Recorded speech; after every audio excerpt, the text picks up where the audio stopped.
All right, welcome everybody. We are week 5, so we have 2 weeks left of class. But I think today's gonna be kind of fun. We'll be mostly looking at audio-reactive stuff, which one thing I'll note about today's class is that there's probably gonna be a lot of like little bits of code here and there. So I highly recommend that you follow along and then watch the recording after, because I think the recording plus the notebook are gonna kind of need to go hand in hand. So we'll see how it goes. Or also like if you have questions about the notebook or whatever, like bring stuff to the co-working session. So I don't think anyone posted anything new in the Slack. Does anyone have anything they want to share today?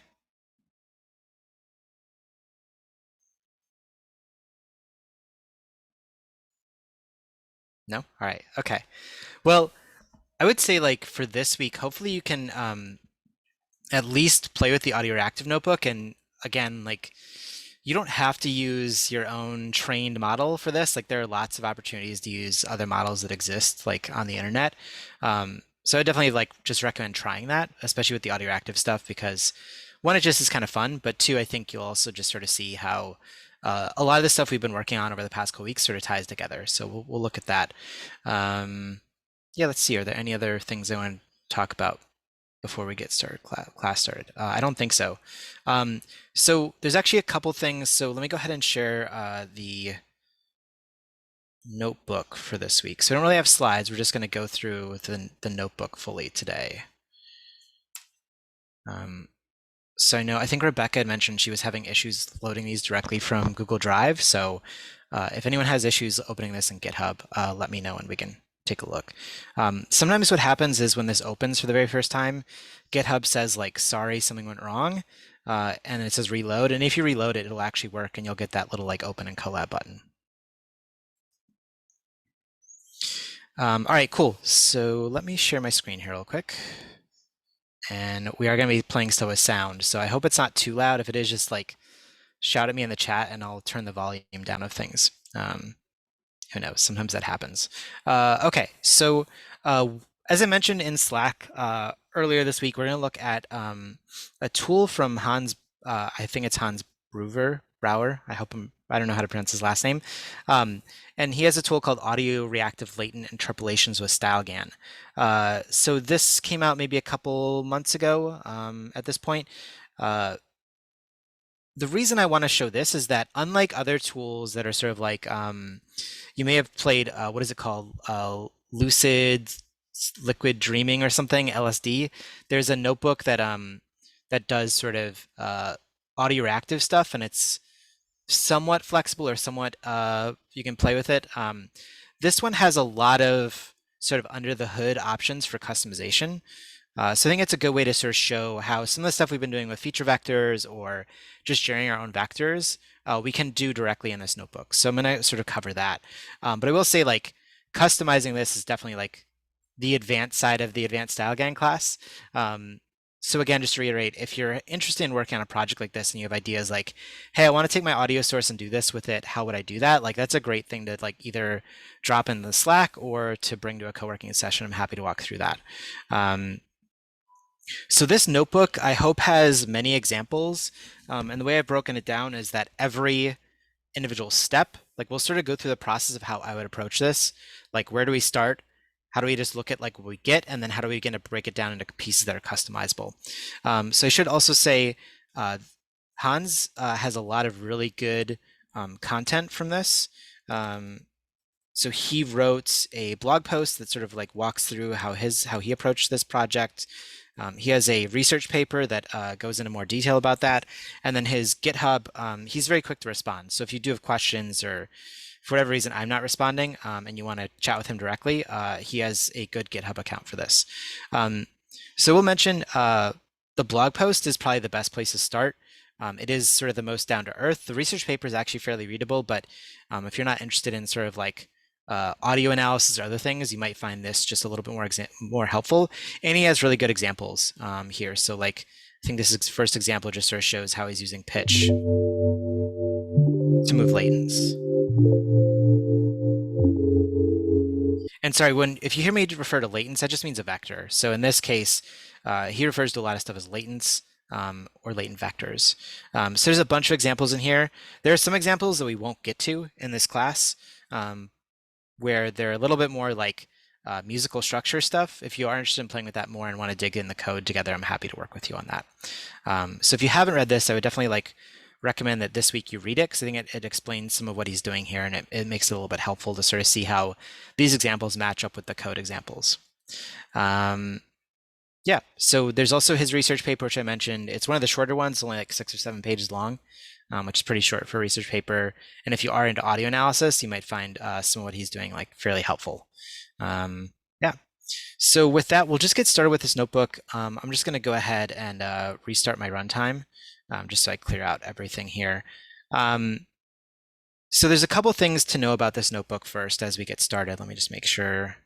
Yep. Okay. So I've already gone ahead and ran these first 2 cells, which just say like, which what GPU do I have? So V100 is good. One thing to note is rendering on this can take a long time. I think for a 4-minute video, toward the very end of my steps here, it takes about 15 to 20 minutes to render out a video.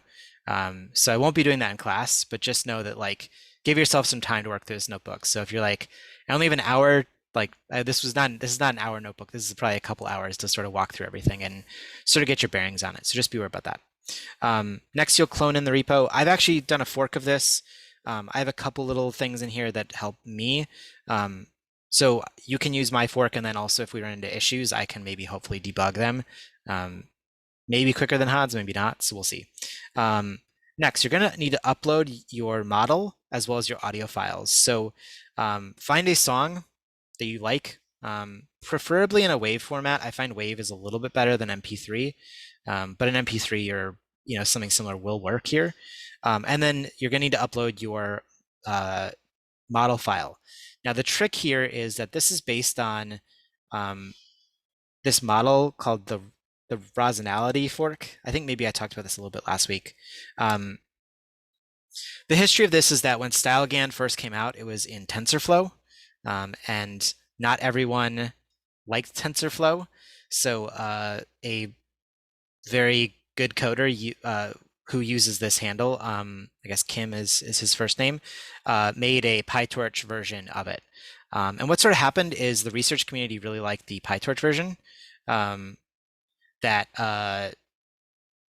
partially just because a lot of people like PyTorch more than TensorFlow. So you'll find that a lot of things that claim they are StyleGAN repos are actually forks of this. Now that the newest version of StyleGAN is in PyTorch, we sort of have like 2 competing PyTorch versions. I think more or less more people are working with sort of the newer version, but there's a lot of lineage people using this version. So you will often see people talking about like, oh, this is a Rosinality fork, or like your Pickle file needs to be in a .pt format. So I'm going to show you just how to convert your model. Converting your model takes 2 minutes or 3 minutes to do that. So we'll start there by just making sure that our Pickle model is now in a .pt model. Peter, really quickly, so you asked if I've noticed anything that particularly works better with WAV versus MP3. You just have a better frequency, right? There's no compression on in a WAV file, so you'll have a little less compression, which in some of these cases, especially around like onsets, or not necessarily the chromograph, but in onsets, you'll have less like sort of like muddy data. So just say in general, working with waves is always better for audio analysis, but most MP3s today will probably be fine. All right, so if you've never converted your Pickle file to a .pt, there's a notebook linked to here. You can just open. And this is a very bare bones in terms of how well it's been sort of described, but you'll just run the steps like you usually do in a notebook. So we'll run this.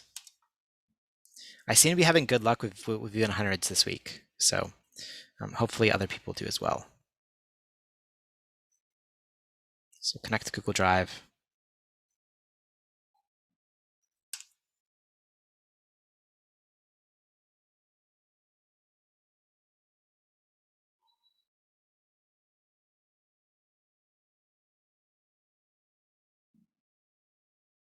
And then we're going to clone in 2 repositories. We're going to clone in my current sort of latest version of StyleGAN to PyTorch. And then we're also going to clone in the Rosinality fork. And the reason we're going to clone in Rosinality is just that we're going to test to make sure we can generate images that look correct to us. So we're just going to run both these. And while we do this, I am going to dig into my drive and find a Pickle file to use.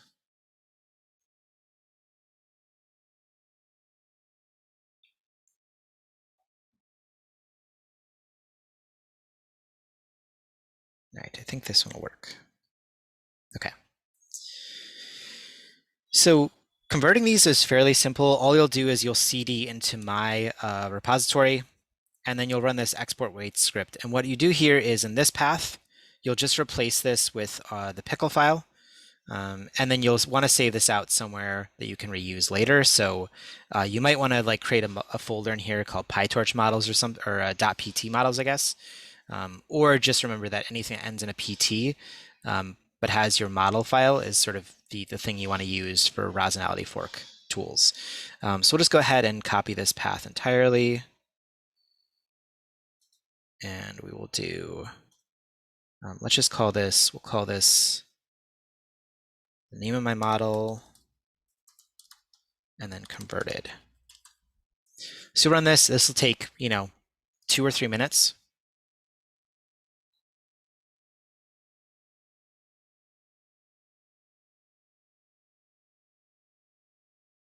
And while this runs, yep, so it's done now. So I should see if I refresh over here. Yep, so there's my converted model. So that's pretty much it. Now you can use this model in other forks that are built around the Rosinality tools. Just to make sure this works correctly, even though I'm 99% sure it will, we'll go ahead and we'll move into that Rosinality repo, and then we'll run their version of the generate script. Again, all these are slightly different, which can be really annoying. We probably won't use this one much more. We might like use a similar version to this next week. But this just says, our model is 1024 by 1024. We want to generate 10 picks, and we want our checkpoint, which is this. And then we want to use a truncation value of 0.5. I don't really recommend using this model to generate images and video because it's pretty bare bones. You can't set seed values, you can't do anything else, whereas in my notebook you can. So I would basically just use my notebook. This is just for demonstration purposes and to make sure that we do get some images out of here. So we'll go ahead and run this. This shouldn't take more than a couple minutes at most.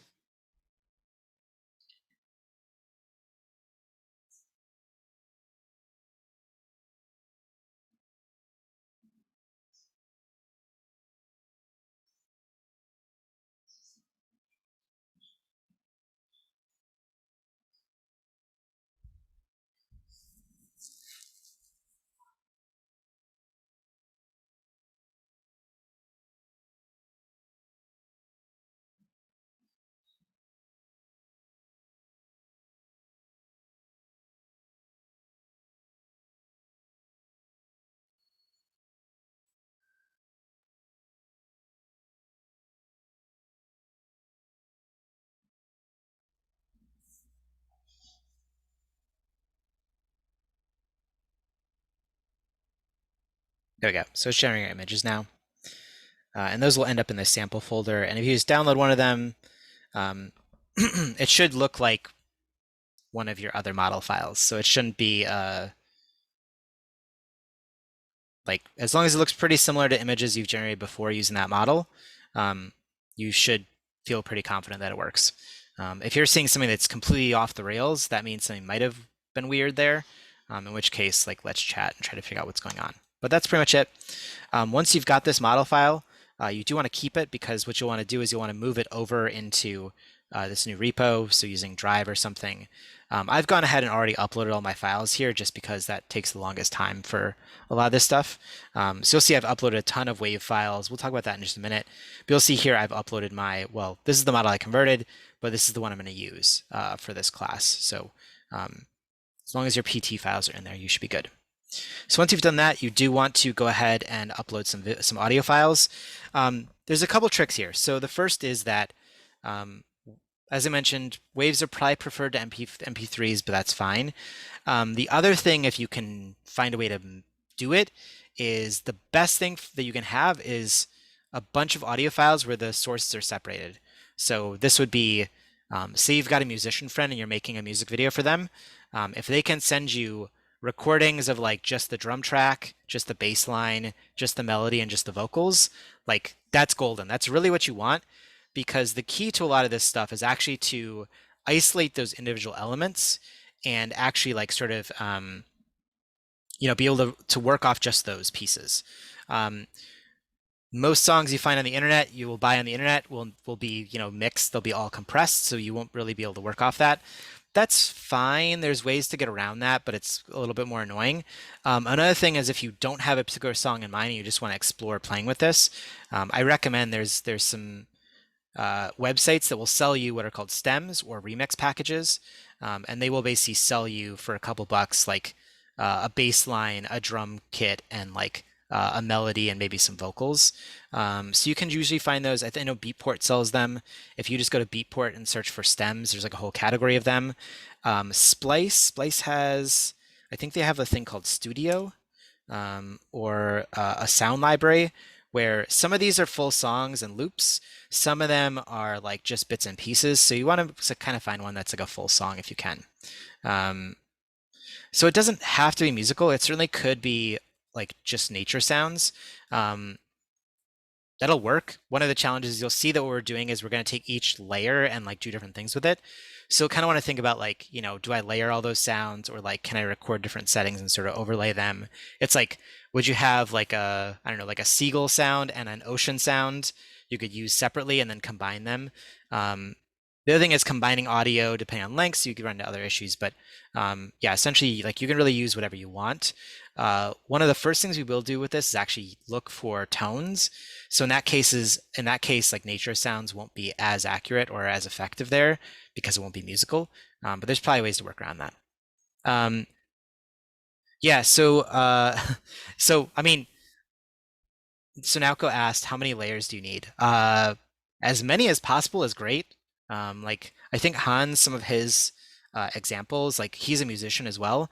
So his stuff, he's isolated like here's the drum kick and here's the snare and here's the hi-hats, and he's done different things with each of those sounds.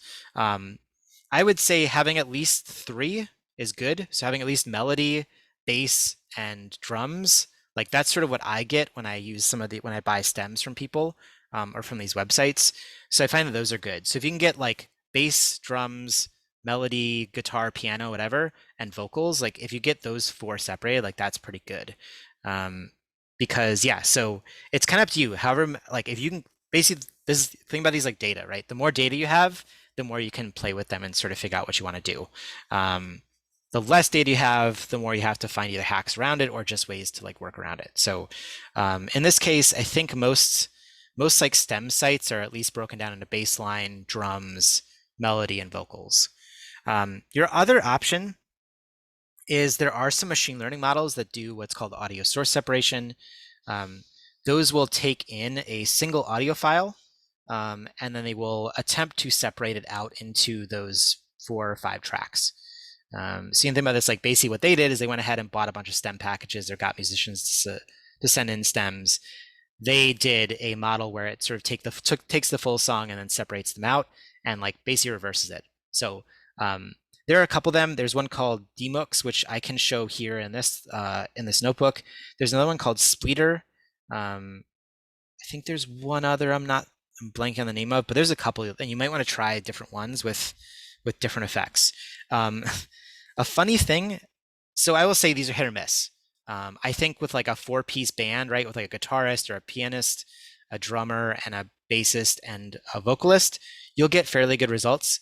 I have found very hit or miss results with more like electronic scores, and obviously like full orchestras and those sort of things. Like this is really set up for like a 4-piece band, like separate out those tracks. It is very hit or miss. I will say if you can get stems are always better. In my experience, what I have found with DMX is that, the challenge of separating out melody and vocals is very hard, right? Because they use the same frequency range, and it can be difficult to sort of determine when a sound is vocal or when a sound is made by an instrument. So that's where it tends to run into issues. Different snare sounds will like leak into the melody track. So you've got sort of some weird issues here. But anyway, I can just show how to use this really quickly if you want to. It turns out that for this example of the song that I used, this doesn't work at all. And I honestly don't really know why. I've done this for many, many other audio pieces and it's worked fine. For whatever reason, the particular audio piece I used for these examples doesn't. So here again, these are hit or miss. So what you'll do is you'll install DMX, which is just this is a Facebook tool. If you just Google, you'll find the GitHub repo for it. And there's a bunch of information in here on how to use it. I set up, like, I pretty much included like the most simplest version of it, or like a good version that I found works well. So you'll come back, once you've installed this, this is the help command. So if you just run this will sort of show you what your options are. So you've got a name, which we won't really use here, where to output the model file.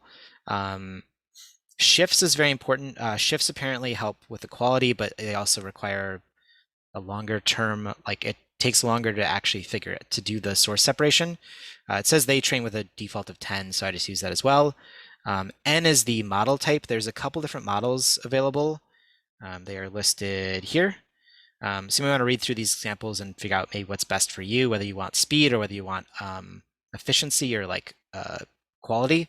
So you can try those. I set it to DBooks 48HQ. It sounded like it's one of the better ones, so you can just try that. So what you'll do is you'll do Python dmux.separate, and then you'll pass in your path to your audio file. I believe if you have an MP3, you just need to set it to MP3, and then you might need to set the bit rate. Oh, sorry, no, this is for output. So I don't think you actually need to set anything here if this is MP3, but if you do want to save your files out to MP3, you'll want to do this. Again, it's probably better to save them out for Wave for this example. So when this runs, usually the first time it runs, it'll take a little bit of time because it'll download a big model. So here it's downloading this large ass model. The DMX 48HQ is 570 megabytes, pretty large. I think there might be one that's just purely DMux, and that one might be like a gigabyte. So, give yourself some time here while these download. You know what? We're going to stop this and not use this one. We're going to use the default. So you remove this, there's a default model that's a little bit quicker. So we're just going to run that.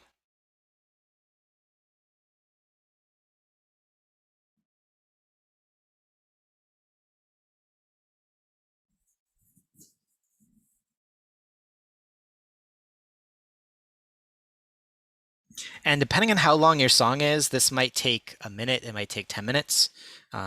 It's just kind of up to the track as well as just like what the audio is itself. So this went ahead and ran.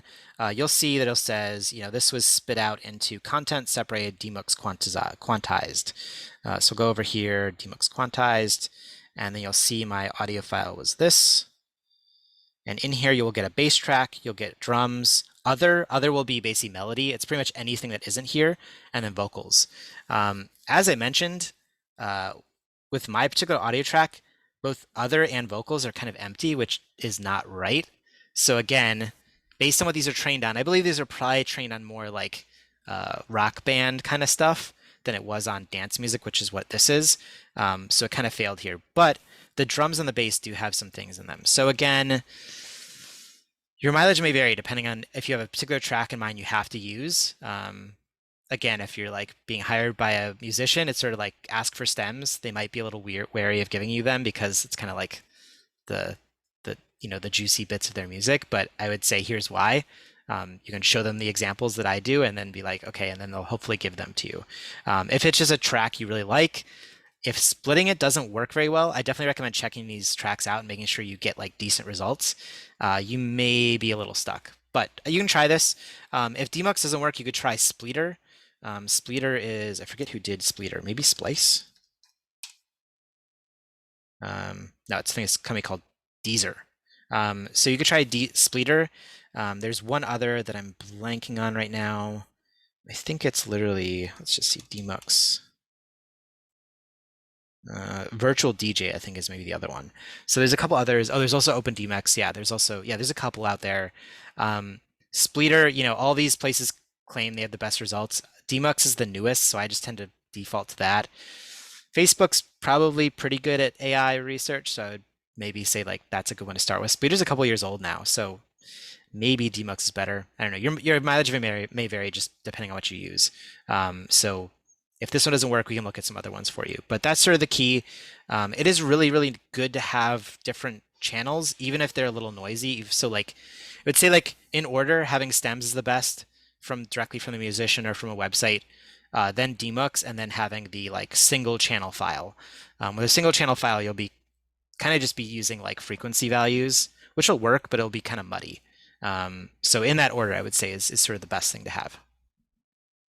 Okay, so let's just assume you've got all of your audio files uploaded.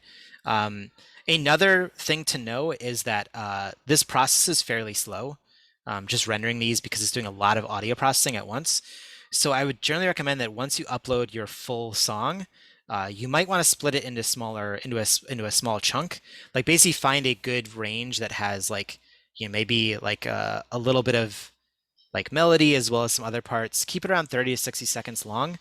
And then what I recommend do is like play with different options at that length or at that sort of size. And then once you sort of feel like you have a good idea, then start doing full song renders. The reason for that is that you'll be able to then like sort of play with stuff because it takes 4 to 5 minutes to render a 60 seconds of track. And then you can do the full track and sort of see if things change. Things will actually change. We'll cover that a little bit. If you're interested in shortening your audio, this is a little command line tool that can do that. So you'll basically pass in the path. You'll pass out what you want the output name to be, and then you'll give a starting second value and a ending second value. So in this case, I was going to take let's take the melody track here. And we will paste that in, and then we'll do melody 30 seconds. So this is what I want to do is actually, let's do this. Let's take 60 seconds in. So let's take 1 minute into the song, and then we'll do for 90 seconds, or to 90 seconds. So this will be 30 seconds total, starting at 1 minute in. So if you run this script, this will run really, really quickly, and it will output, you'll see melody 30 seconds. So I definitely recommend that you sort of do that if you can. I think that'll just be, again, I would probably say maybe start with 60 seconds. That gives you a nice range. You can maybe find like both a hook as well as maybe like some some other parts of the music as well. So that'll give you a nice sort of like starting point. Any questions up to now? All right, cool. So before we actually start rendering stuff, let's talk a little bit about what we can do with these various pieces of music. So one of the things that I highly recommend that you do before even starting is just visualize your music or visualize your audio just so you sort of know what you have. Once you visualize this stuff, it'll sort of make a little bit more sense about like what you're seeing and what you can work with. So the way to do this is in this cell, you'll see what I've done is I've created paths to all of my audio files. And for each one of them, I've sort of named them. So this is audio file 1, essentially, which links to all. This is my melody audio file. This is my drums audio file, bass, and vocals. And what you can do here is then pass in each path. Wow, I'm already seeing this is wrong. I hope I didn't actually keep that. So just make sure the paths are correct. And then down here, what this is going to do is we're going to use a library called Librosa, which is going to load in our audio, and then we'll be able to do stuff with that, with these tools. Know that every time you load these in, this is going to take a little bit of time. So what I'm actually going to do is I'm going to turn off these two just so I'm not sitting here waiting for stuff to load. So I don't need to worry about this. So this is purely just visualization. We're not really using Hans's notebook yet. Set a duration. Set a duration shorter than shorter than or equal to the length of your audio. So actually, let's do this. This is probably gonna be a little bit better. Let's just set these to the 60-second values. That way, we're not standing here waiting for all this stuff to load. And we'll set this to 60. FPS isn't really required, but set a value like 24 or 30, just so that way you can visualize that. Oh yeah, so how you're commenting? Yes, command slash. Yep. So this is like not the world's best code editor, but it does have a couple nice things. So yeah. So we'll go ahead and run this. Whoops, what's going on here? Oh, I know what's going on here. I'm not in the path of where I need to be. Okay. This is because I've restarted my notebook and it lost this path. So just want to make sure that we're in the right folder. Okay, so now we can go ahead and load these.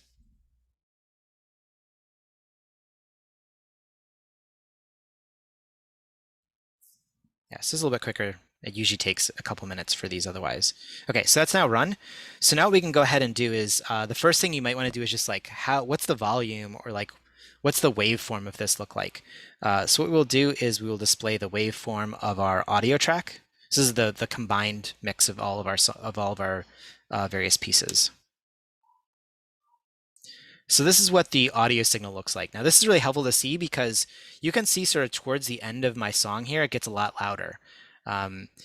What this might mean is that I want to do, well, this is already a 60-second clip, but I might want to like focus on this section because this is where a lot's going to change. What I might also want to see is just like, what do my other tracks look like? If this is the combined track, what does something like just the melody look like? Right, so you'll see here in the melody, there are definite like differences. So this tells me that the melody kind of drops out and maybe it's just bass line or drums left here. And so you'll see I've like, all I did is I took this line, which is the variable for audio, and I dropped this in here. So if you change your names or whatever, like you can also like, or if you have additional tracks, just try to name them in ways that are like memorable. That way it's not just audio 1, audio 2, and you're like, well, wait, which one's 2, which one's 3? I'd probably name them in ways that make sense. So you can go ahead and just use these. So if I also just want to look at just my drum track, I don't have drums here, but let's just replace melody with drums and run this again. Okay, so you'll see, like I can sort of already tell how this like song works, right? Like the melody starts here, so clearly there's no drums on it, and then clearly at some point the drums begin to kick in. And that sort of tells me a little bit about just how this song is going to work. And I'm only using 60 seconds, so maybe there's more.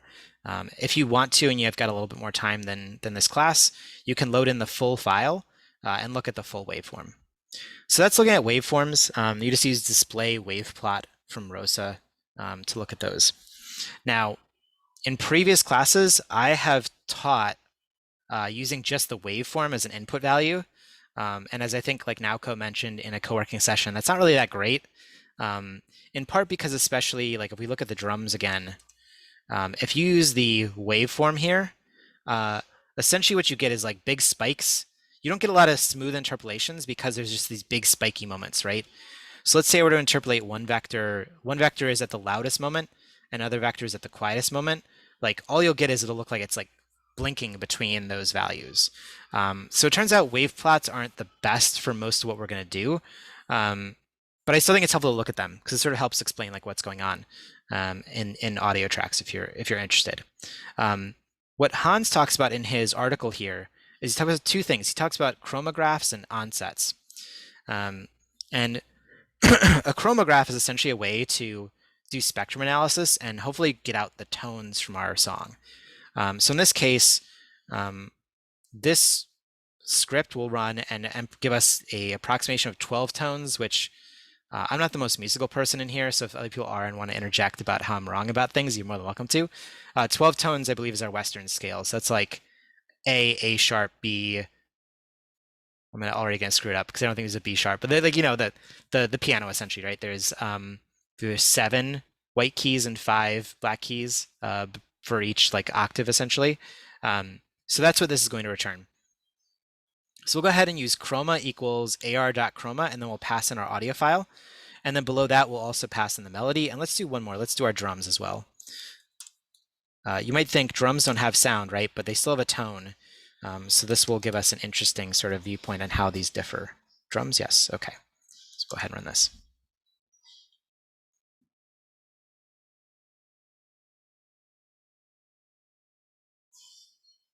All right, so this is the entire audio tracks. This is the totally mixed values.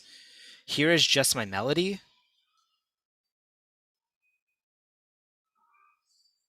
And, oops, I should have renamed that. But this is my drums.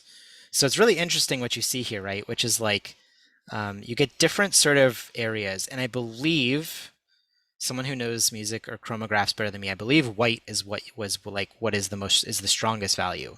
Um, so red, I believe, maybe means absence. Anyway, okay. So since this is drums, we can sort of see here that we don't really have many tones, right? So like, what was probably the best place to look at a chromograph is actually to look at the melody track. It's helpful to sort of compare the melody and the all together because that might indicate places where maybe a bass line is changing the overall tone values. So you'll along the right here, along the left here, you'll see we're mapping values, right? So here's B, B flat, A. I guess what would this be? A flat. It's kind of interesting that this is not A, B, C, D, E, F, G. I'm sure there's some reason for that, but you will see that these are the various pitches along here. So that's chromograph. What will we use this for? So the nice thing about this is this gives us a very distinct, at this moment in time, we are looking at a, I guess here we were looking at a D, right? And up here we're looking at E. So like what we can do is we can actually tie these to vectors. We can say, okay, at this point, if we see this value, like tie that to this vector. If we see this value, tie that to this vector. So that's what we'll do with chromographs. The other thing we can look at are onsets. Onsets are more like, are kind of more similar to what you see with a waveform, which is like you'll get a little bit more spikiness. And I believe Hans recommends you use that to essentially show like rhythm, right? So it'll give us more like when something beats, and you can sort of see the flash of that. So the way to use onsets are to use ar.onsets. The file you're using, this is a sample rate, which I believe it's fine to use at 2250. The other one is 44,100. N is, we save that as a variable. The N equals frames times duration. This is just how many segments we take from that. And then there are two other values that I've found are very helpful. Well, actually, there's three. F min is the frequency. So this is the minimum frequency that this is going to look at. So you can think about these as filters. Because this is a high onset and we have an F min of 150, you can see it's going to remove anything lower than that. This is pretty low. So this is going to remove only like sub bass or like bass frequencies. Did I link? Somewhere in here, I thought I linked to a discussion of frequencies. If you Google it, like there's like a fairly common like frequency chart about bass, sub bass, or sorry, bass, bass, middle tones, like high pitch tones, that sort of thing. So if you want to play with these frequency values, you can do that. I'll find it during our break and I'll post it. Okay, so this is what we're looking at here: high onsets and low onsets, and this is of our entire audio track. And what you will see there's also a smoothing value. So we'll look at what the difference is between these. So we're going to take all these values and we're going to plot them using ar.plotSignals. So we'll go ahead and run this.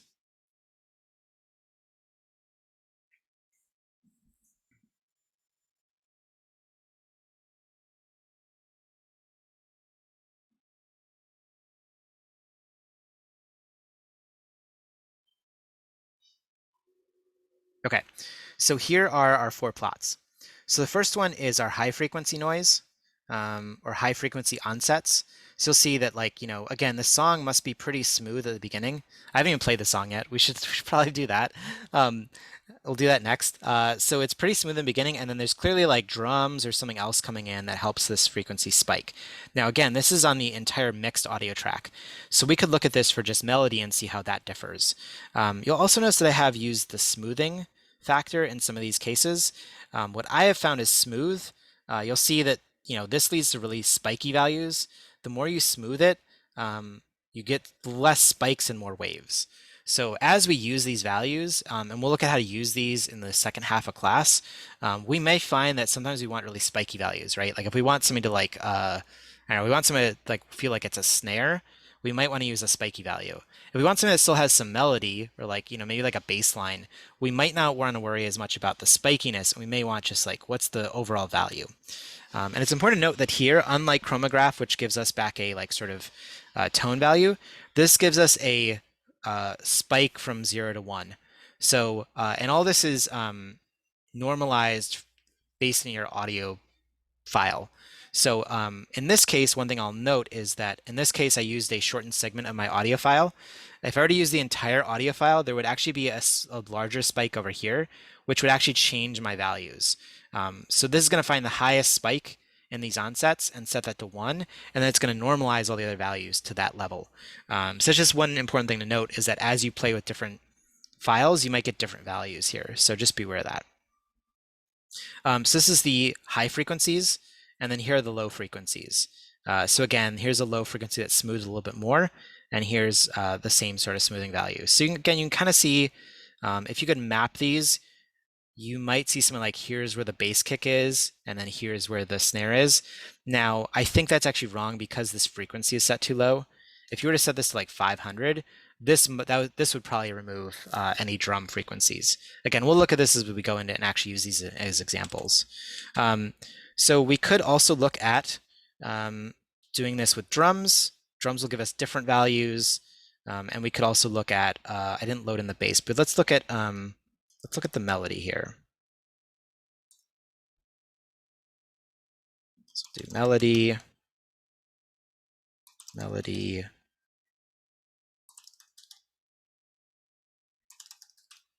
Okay, so go ahead and run this. Oh, and I should note, one thing that I always get caught up with is one is F min and one is F max. So F min is what's the floor of the values I should look for, right? So this is 150. This is 150 going up. This is F max, so it's 150 going down. So this will be bass frequencies because we're using F max, and this will be higher frequencies because we're using F min. You can combine these two. So if you want like a middle range, yeah. So Peter just asked, like, if you want, can you use both? And you can.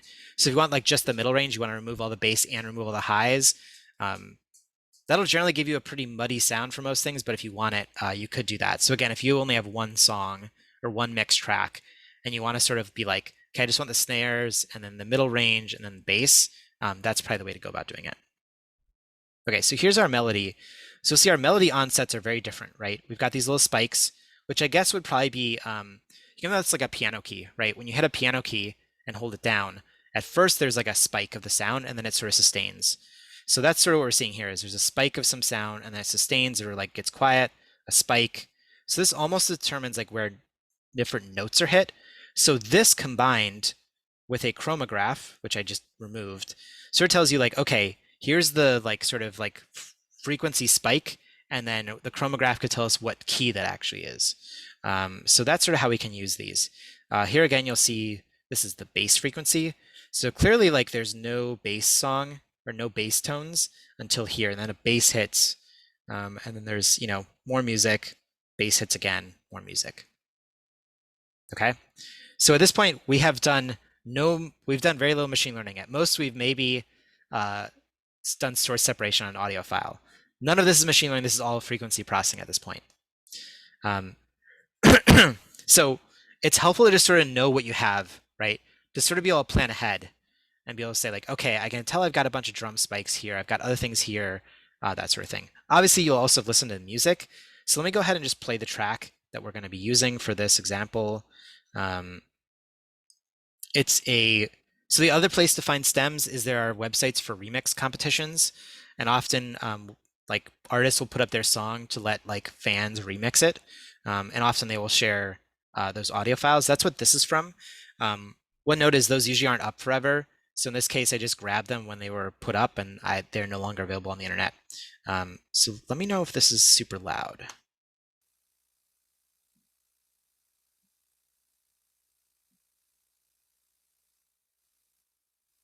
Wait, I can't even hear anything. What's going on there?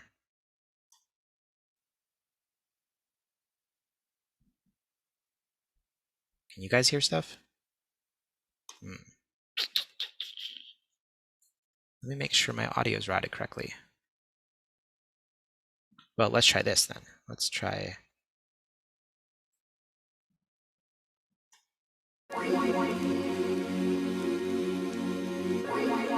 Okay. Keys and cranes. So I actually wonder if the reason my source separation didn't work is because somehow something got corrupted with those audio files. So maybe that's what the deal was. But anyway, okay, let's listen to, I've got a full version of this song here somewhere. Let's listen to like the first minute or two, and then we'll be able to sort of see if our analysis matched up with sort of what we actually hear in the music.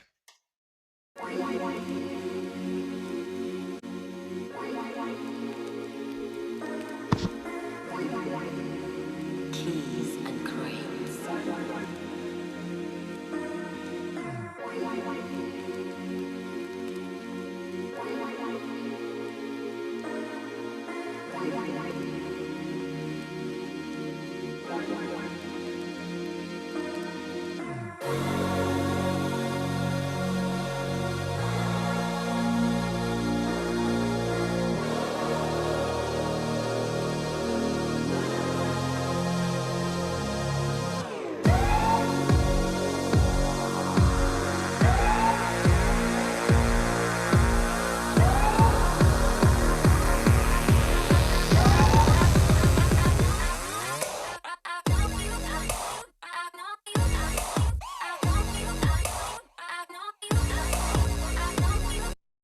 Okay, so obviously that was I'm like kind of like showing my cards and showing you exactly what we're going to do by the end of this class.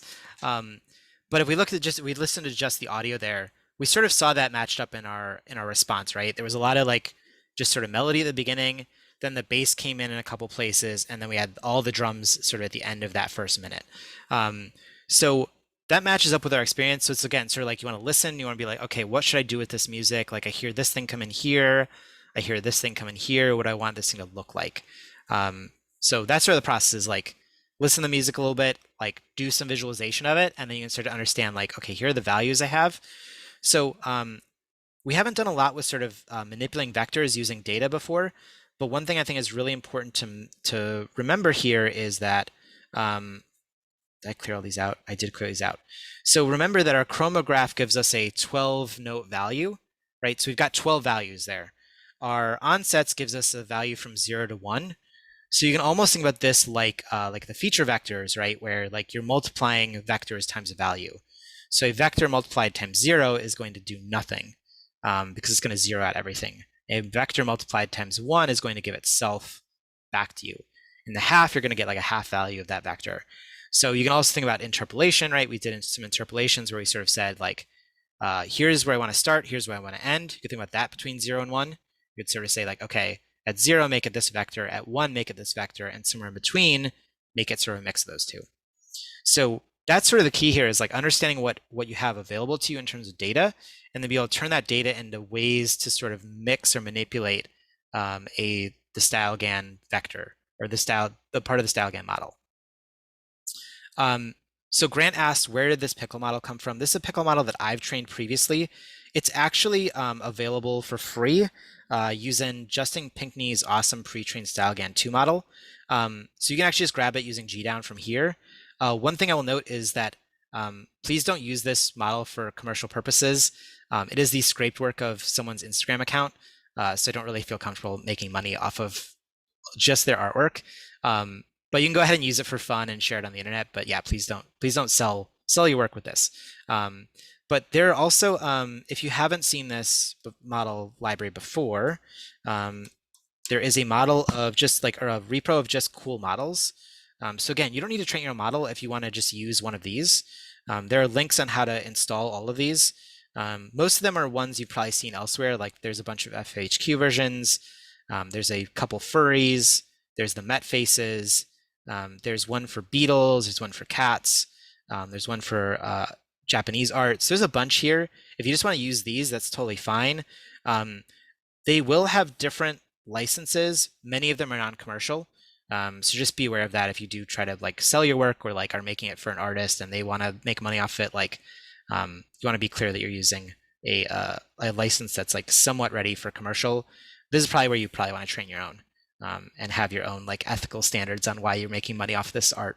But there are many, many other models here that you can play with. So I definitely recommend checking that out. I'll post a link to this in the chat.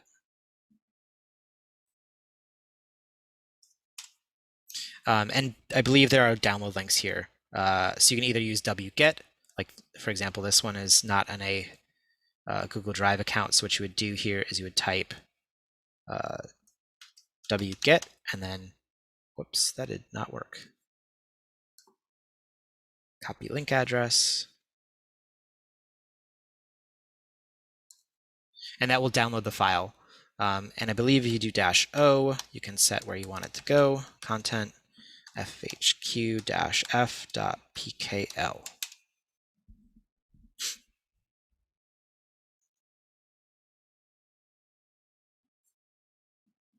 Yep, so there's our model. So go ahead and use that repo if you just want to play around with other people's models. I'll say, they're pretty basic for the most part. I do plan in the next couple months or so to add a couple more here, just based on some stuff that I've been training that I think will be more commercial friendly, or at least like using sources from other things. But there's other models in here if you want to play with those. Okay.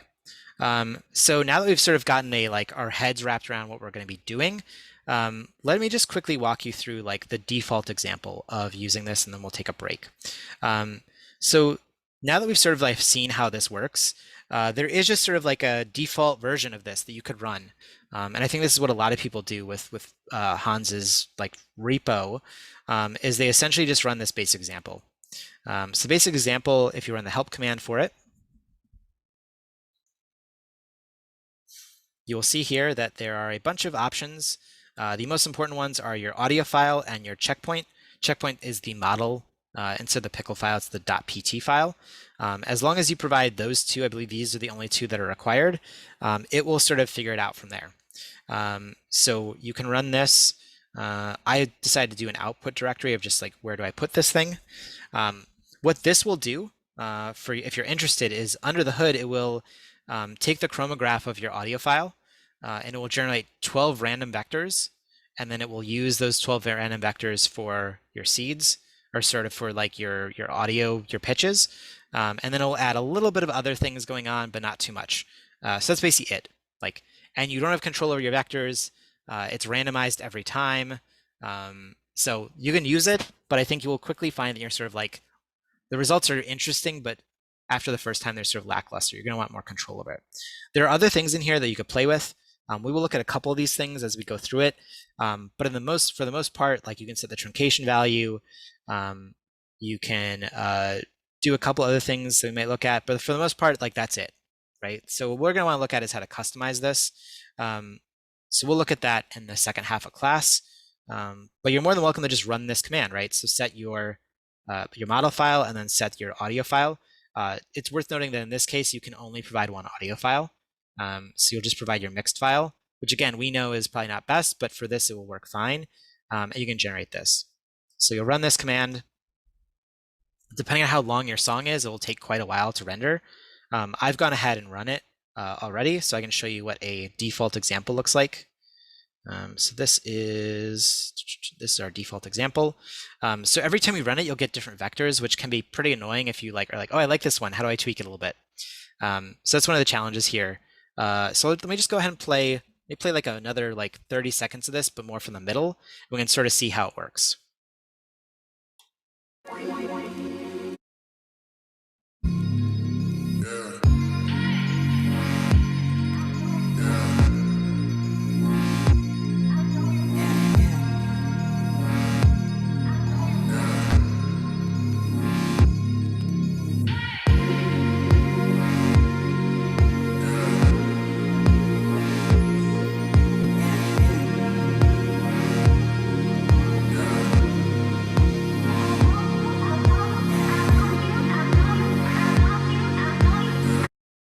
So this sort of shows us that it's definitely recognizing pitch pretty well. So number one, it does recognize pitch very well. Like by default, it does that. What I sort of noticed here is that sometimes it was picking up that kick drum and doing a really nice sort of jump with it, and other times it wasn't. And that's sort of what I have found is sort of one of the challenges with using this sort of default version, is that if you want to clear, I want the kick drum to always make it jump, the default version won't always allow you to do that. Also, I like some of the vectors, I don't like other ones, and sometimes I see too much of one and not enough of the other, right? So this is where the default is fine. Lots of people have used the default, and then they go ahead and share that on the internet and I'll say a couple people have said they've just made it all themselves, which is bullshit. But this is just the default. You run it through it. It's like any other program, right? But eventually you're going to want to control things. So we'll take a little break and then we'll come back and actually look at how to control far more of this. Um, but I would definitely recommend if like let's take an 8-minute break. So we'll come back at 8:38 here on the East Coast at least. If you want to just like quickly upload an audio file and run it and see what you get, you might get good results. It's kind of like hit or miss.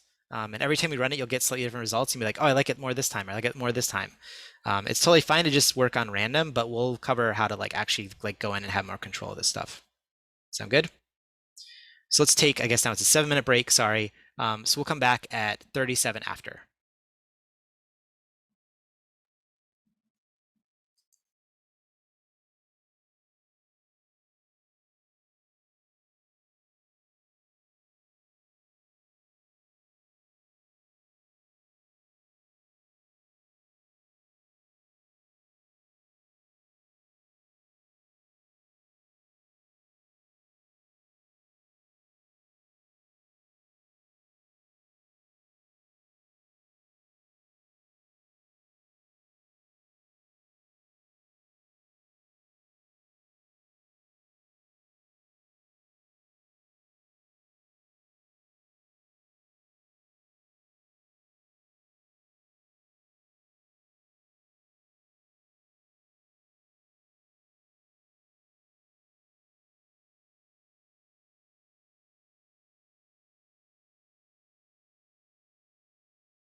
Were there any questions? Do you want to get to run a quick sample at all? I was trying to cut my audio and it keeps giving me an error. Drop the error in our chat and I'll see if I can figure out what's going on. It just says no file, no such file or directory, essentially. Maybe just make sure that your audio path is like copied correctly, and that it's wrapped. Maybe make sure it's wrapped in double quotes to make sure there aren't any spaces or anything in it. No. Maybe we can look at it after class. Sometimes it's like also just there can be like a weird like missing character or something in here. So yeah, we can try to figure that out.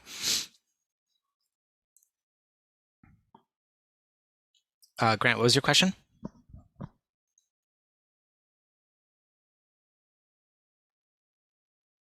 Okay. Oh, got it. Okay, cool. So I did run this over the break. A 4-minute long video using the default settings took 10 minutes to render. So just beware that it does take a little bit of time for these things to render out. So let's actually we can look at what actually happened here with the render of the default model. You'll see we get a couple of things that says no bend function found in audio-reactive file using default. No rewrites, no git truncation. It says generate latents. We get out a thing that looks suspiciously like a W vector, right? We're used to seeing a W vector that is 1, 18, 5, 12. As it will turn out, 8066 is the length of the song times 30 frames per second. So if it's a 4-minute song, it's going to be about this long. So that's what we're seeing here is we're seeing all of our latent vectors. So this is essentially the interpolation. Generating noise. So I see again sort of the length, and then I'm seeing 4, 8, 16, 32, 64, 128, 256. We'll come back to this. This is generating noise, and then it just starts to process out all our files, right? So it runs out and it generates 8066 images and then converts it to a video. So that's pretty much what I played before. This version would be probably different because our latent vectors are randomized.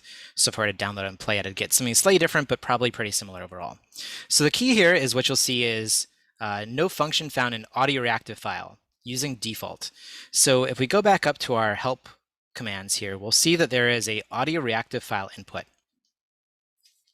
So this is a file that will allow us to override certain aspects of our audio-reactive and allow us to sort of say like, hey, with this function or like with this piece, do this. With this piece, do this. So what we're going to do is we're going to write a custom audio-reactive file in order to make that happen. So the first thing you might be like is, well, what does this look like? Or like what format should it be in? And the nice thing is that Hans has put in a couple examples here. So if you go into his repo and then look at audio-reactive and then examples, you'll see in here that there is a default kelp. These are 3 tracks that he's also uploaded his own music. So you could actually try running one of these audio-reactive files and seeing what happens. Basically what it'll do is it'll overwrite and use one of his audio files and do a bunch of other stuff. But in here, there's a file called default. And if you double click on it, you'll see, okay, there's a bunch of code here, but I see get latents, which means get vectors, and a function called get noise. So this is what is running by default here whenever we run this script. So we'll break down each of these individually, but just know that like this is what's actually happening under the hood. So what we're going to do is the first thing we will do is we will run this cell. I'm not going to run this because I already ran it, but essentially what it'll do is it'll make a new folder. It'll be called custom. So inside here, it'll be called custom. And then what we're going to do is we're going to make a copy of that default script, and we're going to call it custom. So we'll come in here, and you'll see we have a file in here called custom. And mine will look different just because I've rewritten this a bunch of times. But essentially, like this is what our file will be. One thing I'll also note is Hans recommends running garbage collection after every time one of these renders. You don't need to worry about what any of this code means. Just run it after every time you do a render. That way it frees up a little bit of space. Okay, so now that we've actually made our files, we want to actually edit each one of them. And you could just sort of like click in here and like edit in this little side window. You probably don't want to do that long term. It's just very annoying. You can do it for little stuff, but always having to have this open and then running over here, it's just kind of a mess. So we're going to use a fancy little Colab / Jupyter notebook trick that's called write file. And what this does is this will take all of the code that's in this cell, and when we run it, it will actually write this code to this file. So all we're going to do is we're going to overwrite this custom.py file with whatever is here in the cell. So when we run this, it'll just like update, and all the code I see here, minus this first line, should now be shown here. So it should match. Cool. Okay, so let's talk about how we're going to work with this. So basically we saw what the default did, and we sort of said like, okay, like I like certain parts of it, but I don't like everything. So where do I start? So my recommendation to start with is always the Chromagraph. That's going to be like sort of the meat and potatoes of these images and these videos is, how do you generate an audio file? Like how do you generate latents from an audio file? So there's 2 sections of code we want to look at inside of this, this script. So the first is we're going to import a bunch of libraries up here. You really don't need to worry about what these are, but we've probably looked at them a little bit already. This is Librosa, so this is the one that reads in audio files. Audio-reactive as AR is a bunch of tools that Hans has written into the library. And lastly, torch, this is PyTorch. So that's all you need to worry about. So if you see TH, that means PyTorch. If you see Rosa, that means librosa. If you see AR, that means Hans's audio-reactive script tools. Next, there's a function called initialize. This is the thing that will run before anything else happens. So this is where we're going to want to import our custom audio files. So remember that when we first ran this, we just said, hey, just run this on our on this song. But hopefully we have some sort of source separated version now, whether it's individual drum tracks, whether it's individual kicks and snares, that sort of thing. So we want to load those in separately from this, right? Because this can only take in one audio file. So we'll do that first. So within initialize, don't worry too much about what args is. So args is basically a bunch of stuff from here that gets passed to this function so we can utilize it here. So we'll look at a couple of things that we'll use here, but for the most part, just know that args are where we save all of our variables. So the first thing we're going to do is we're going to set up the melody audio file, and we're going to read it in. So this was just like when we first did that audio visualization part. We're going to assign a variable of melody audio file and then pass in our melody audio file. So again, it's important to remember here that previously we're using the entire mixed audio track. In this case, because we just want to use this for the chromograph, and we just want to use the chromograph to move the latent vectors, we're only going to load in this. Then we're going to use librosa to actually load the file in, and we'll save it to a thing called args.melody. Basically, just remember that if it's args.melody, that means it gets returned, which means we save all the variables so we can reuse them in other places. So here is where we are loading in our file. And then Hans generally recommends that you load in all of your onsets in the initialized state, because onsets takes a little while to load. If you do this multiple times and you load in the same file, if you run onsets multiple times in multiple places, it's just going to slow everything down. So just remember that always create your onsets using ar.onsets in the initialize function. So here's what we're going to do. We're going to call this mel for melody and the highs, and then mel low for the lows, and then we're going to do AR onsets, and we're going to pass in this variable, which is our wave file, and then we're going to read it in using 22050. This is the sampling rate. So again, it's either 22050 or 44100. Everything I saw said Hans was doing it at 2250, so I think we'll just leave it at that. So args.endFrames. So what would this be? So this is coming from our args variable, which means inside the model that Hans is running, he's determined the number of frames. So that is going to be length of time by your frames per second. And by default, up here, your frames per second is 30. So this will be 30 times whatever length your audio file is. So just be aware of that. Yeah, so this is what we're going to take here. So you also see duration is used here when we load this in, right? So if you change your frames per second rate, it's going to just change this value. If you change in the length of audio, it's going to get a different audio file value, just that sort of thing. And then here's our fmin and fmax. You'll see that I changed my fmin and my fmax. So I'm getting a little bit more bass in the bass and a little less bass in the highs. So my highs have just sort of shifted the frequency up a little bit. Smooth, I've kept at 3 because I want a little bit of that punchy feeling here. And then power is actually taking those values, the onset values, and squaring them. So you'll get, when the highs are highs, the highs will be really highs, and when it'll like squish the lows of these onsets a little bit lower. So this is a common thing you'll see Hans do. It just to make the punches punchier. That's the only thing. So once we have those loaded, we'll save them back to the args variable, which just means I can use them then anywhere else in my other functions. And next we have our latents function. So remember that what we're going to do is we're going to take the chromograph of this file, and then we're going to apply the latents to this. So you'll see here there's a thing called selection. Selection is actually the randomized latent variables. So when you get inside the model, it generates 12 random vectors, and then assigns them to selection, and then also sends us the args. So what we do here is we now read in this melody file, and we get the chromograph from it, right? So ar.chroma, which is what we saw before, and that gives us the chromograph. And then we're going to convert the chromograph to latents using this function ar.chromawait latents. And you'll see we pass in the chromograph and our selected vectors.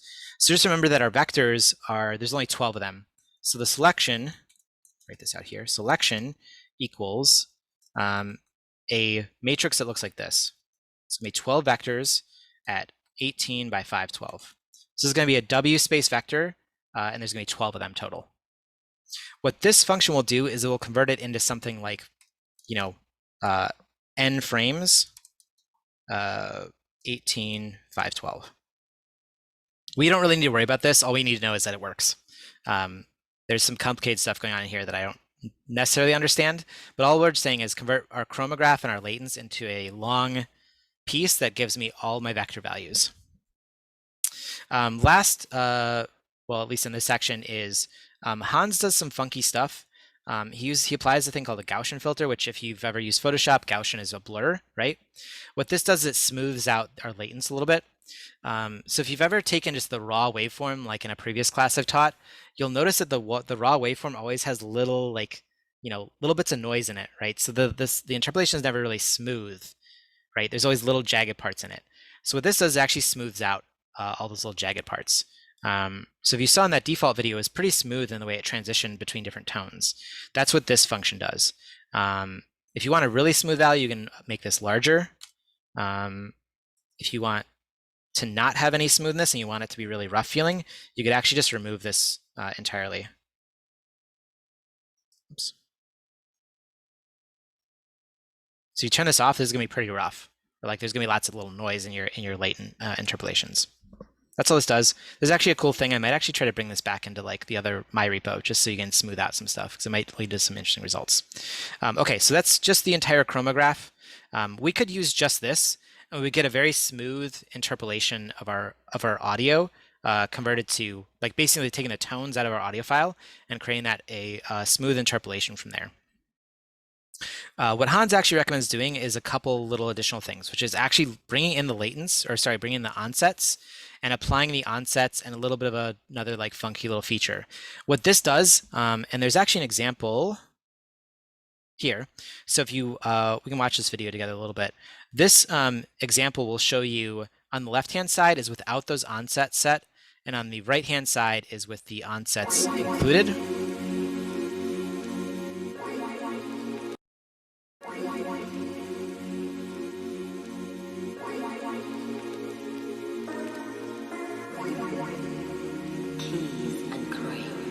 Okay, this is very subtle, but if you actually watch this over and over again, you'll see where they said keys and crates, you'll see this one flickered a little bit and this one didn't.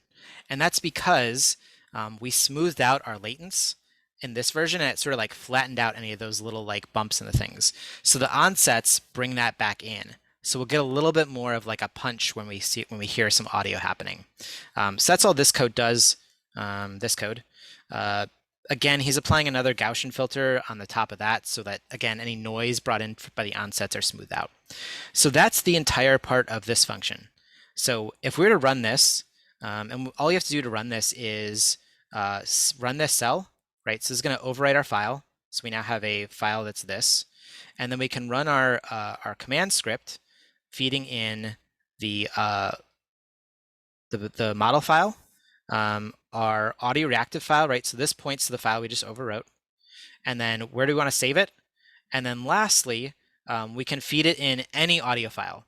The thing to remember about this audio file here versus the one that's embedded in our code is this is the one that will get added to the video. So if this is all you want to do, you want to make sure that this audio file is like your final mixed down version.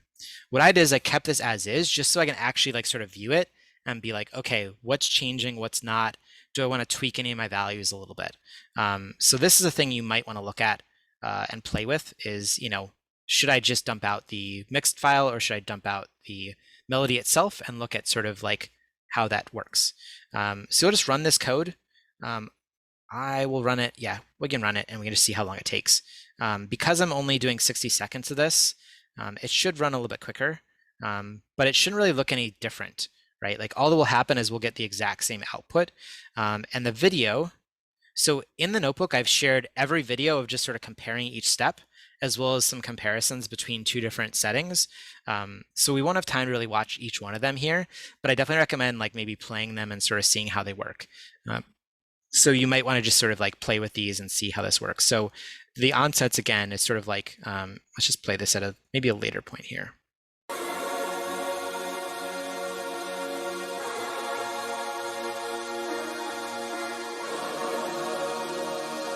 Let me jump ahead to where the audio is.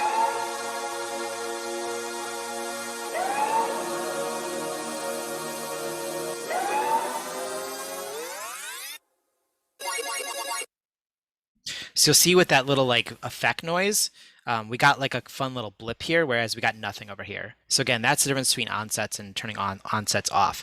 Again, this is where like the artistic part comes into this. Like, do I want one of those or do I not? And you can sort of decide what you want to do.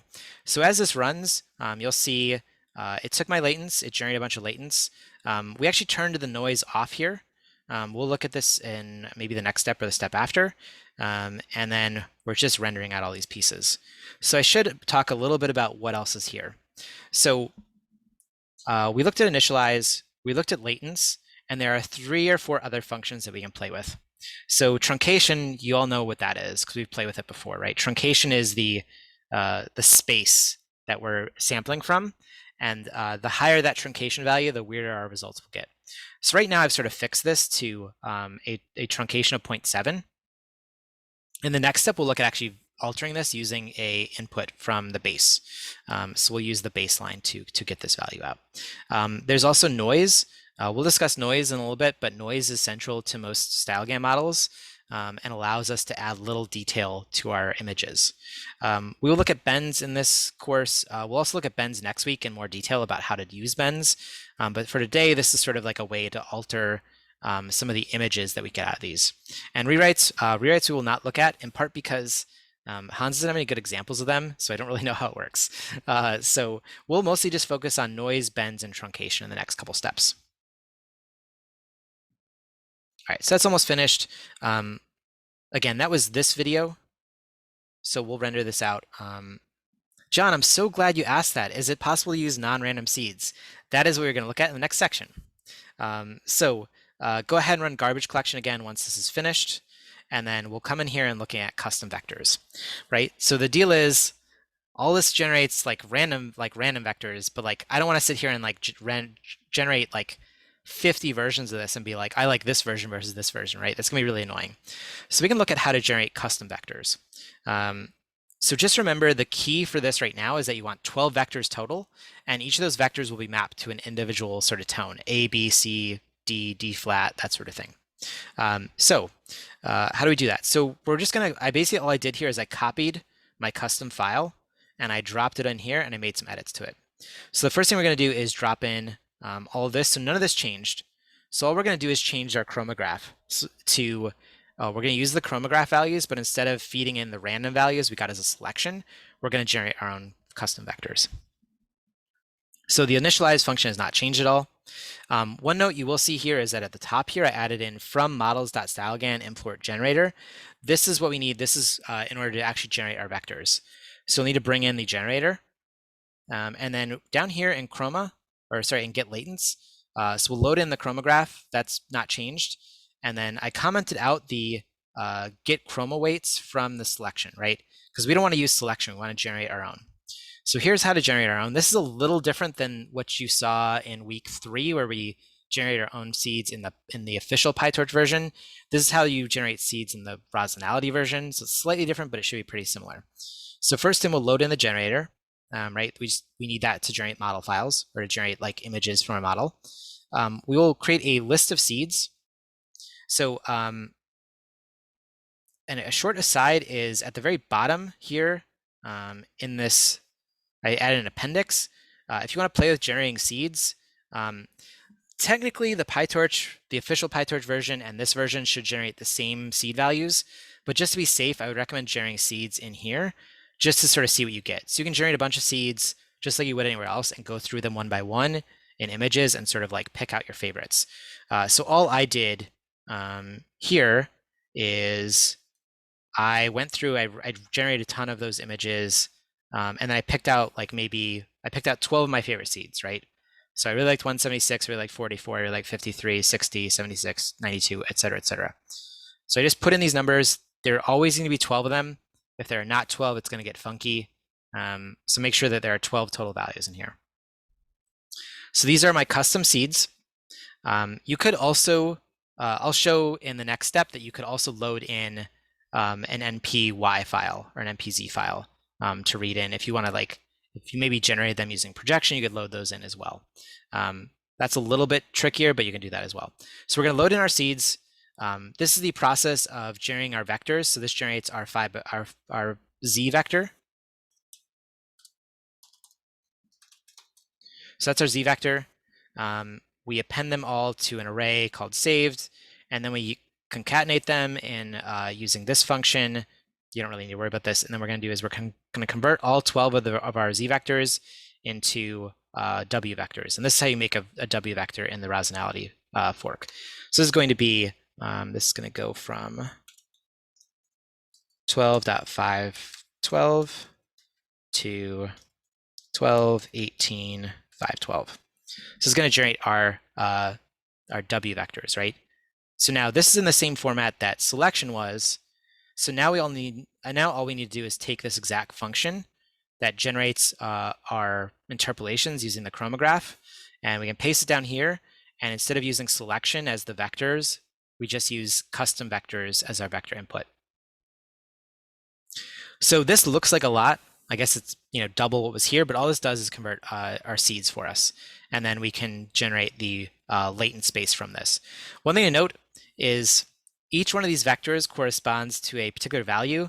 I couldn't tell you what value it maps to. What I tried to do is I found online, like a piano playing, like just a sequence, and I tried to figure out like the order in which like these were happening. I didn't really finish it, but if anyone wants to figure that out, you probably could, doing something similar. So one thing to note is not all songs, or pretty much most songs, don't play all 12 notes in every song. So you might want to figure out what notes actually appear and then actually like make sure that you map the right ones in here. I just sort of said like I like all 12 of these, so as long as I've got a handful of these 12 in here, that's fine for me.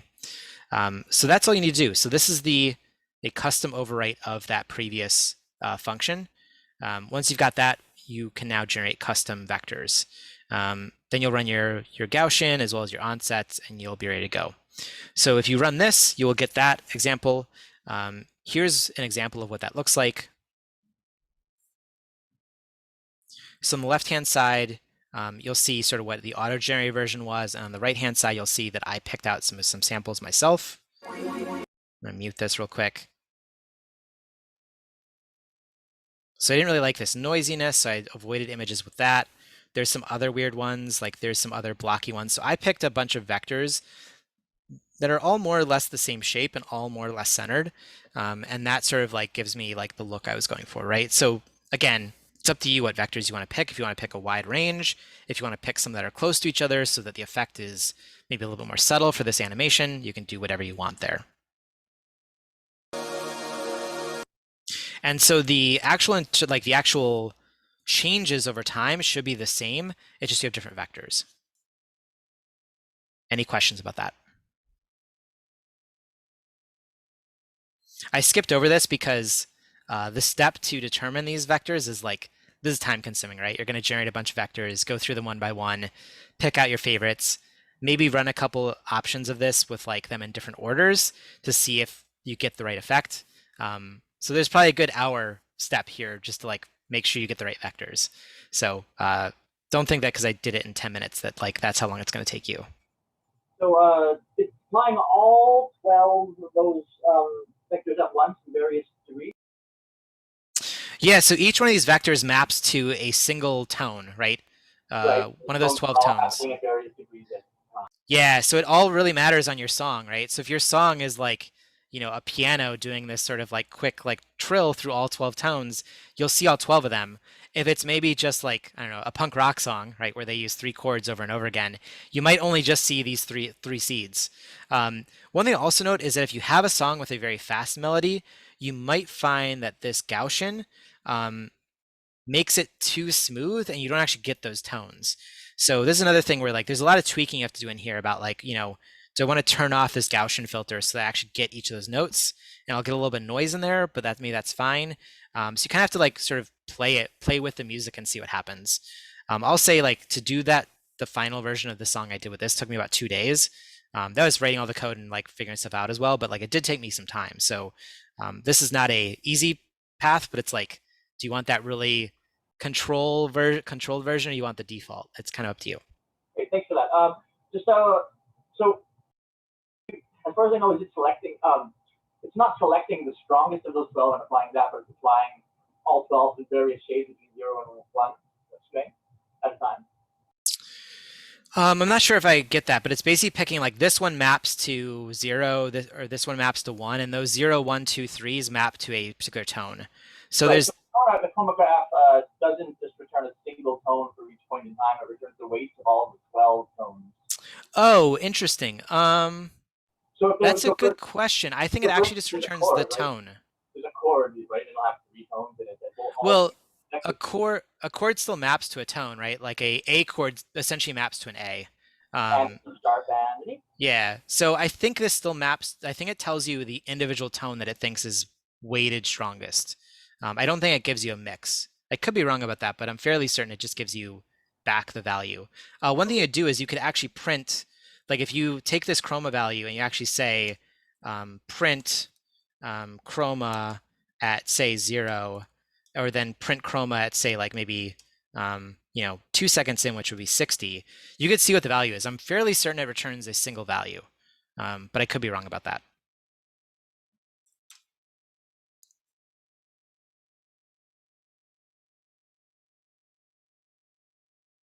Okay, so John asked, when using stems, is the idea to pick one at a time, or can we feed in all the stems and map to different values? So yes, you can certainly pick one at a time and or multiple. So we'll look at how to layer these on top of each other. One thing I would say is like, you don't really want to mix. Well, you could. In this case, one thing you could do is you could say, I'm going to read the chromograph from the melody, but I'm going to read the onsets from the drums. The problem is that's going to look kind of murky. Like I would probably say like for each one of these areas, you kind of want to pick a individual track, right? So if you're going to do get latents is pretty much always the melody. Because you're taking the chromograph and applying it, you would maybe do the vocal track if you wanted the vocals as the melody, but that kind of depends. But like basically, since you're doing chromograph here, you pretty much always want some sort of melodic tone here.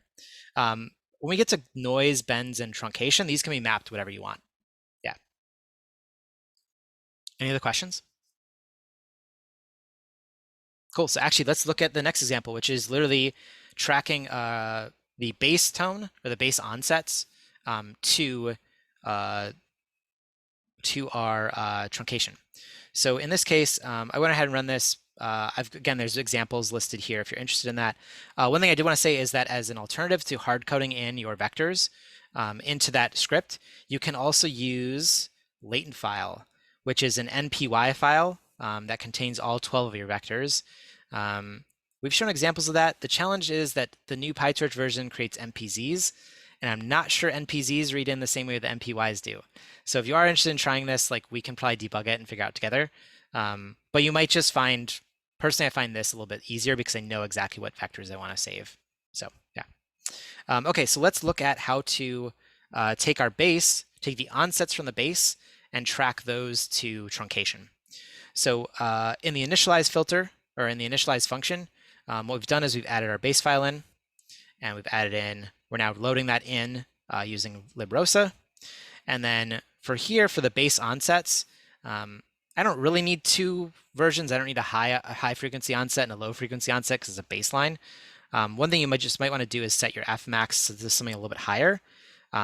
This way, if it's like a slap bass or something that has a little bit more of a higher bass frequency, you'll capture that here. And remember that these are onsets, right? So there's a spike to them. So what I've done here is instead of just getting the spike at like a very spiky range, I've smoothed it out a little bit, right? Because a bass kind of has like there's a pluck and then there's like a tone. So you kind of want to keep more of that tone in the spike. So as the same way, like I've saved args, I've seen the bass file to this, and I've seen bass onsets to this. Make sure your names are consistent and clear. If they aren't, you will lose your mind very quickly.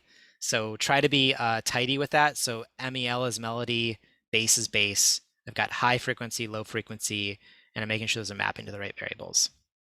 We're going to skip get latents because our latents are good. So we're going to skip that function, but we just have kept in everything we had before. We'll skip noise, we'll skip bends, we'll skip rewrites, and we'll come down here to truncation. So remember that onsets are 0 to 1, right? So when it's the loudest during that entire audio sequence, you will get a 1.0. When it's quiet or there's nothing happening, you'll get a 0. So we can multiply that value times our truncation to get the value out we want, right? So if I just set truncation, if I just did this, if I set truncation to my onsets, I would get 0 to 1. The problem with this is that by default, 0 is going to be the same image over and over and over again.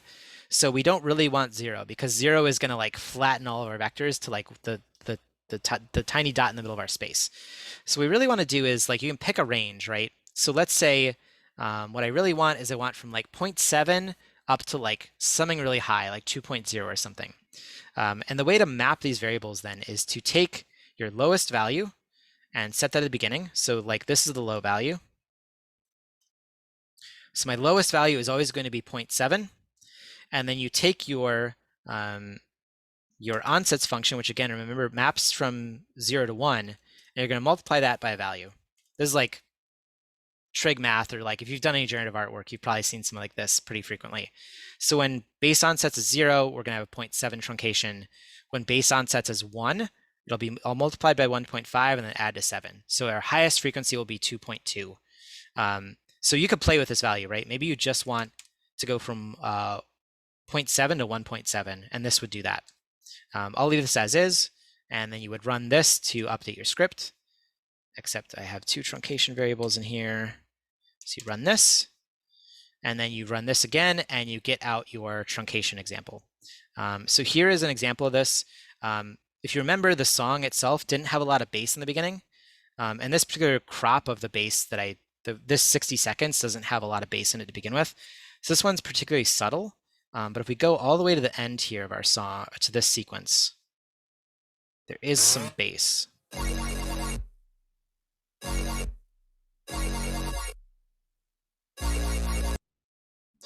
So it might be hard to tell. You kind of have to go through some of this like frame by frame, which is hard to do in these Google Drive files.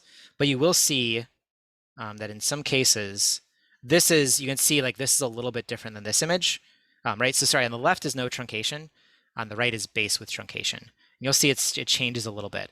If you want that bass to like really pop, what you might want to do is make your starting value higher.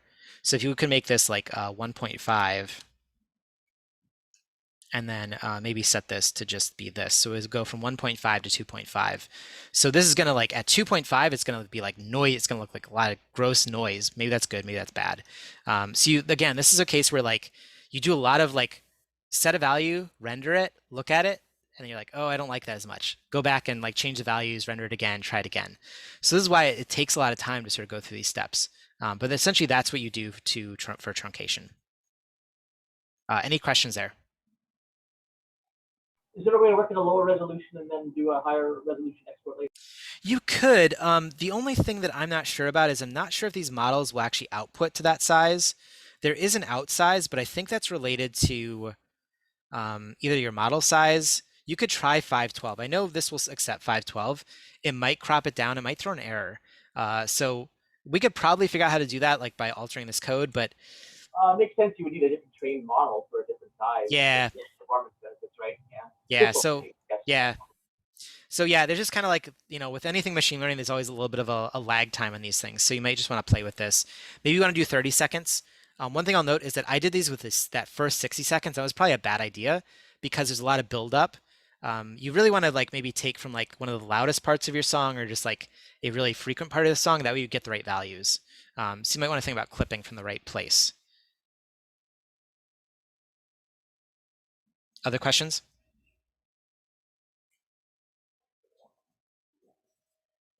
Okay, let's talk about noise.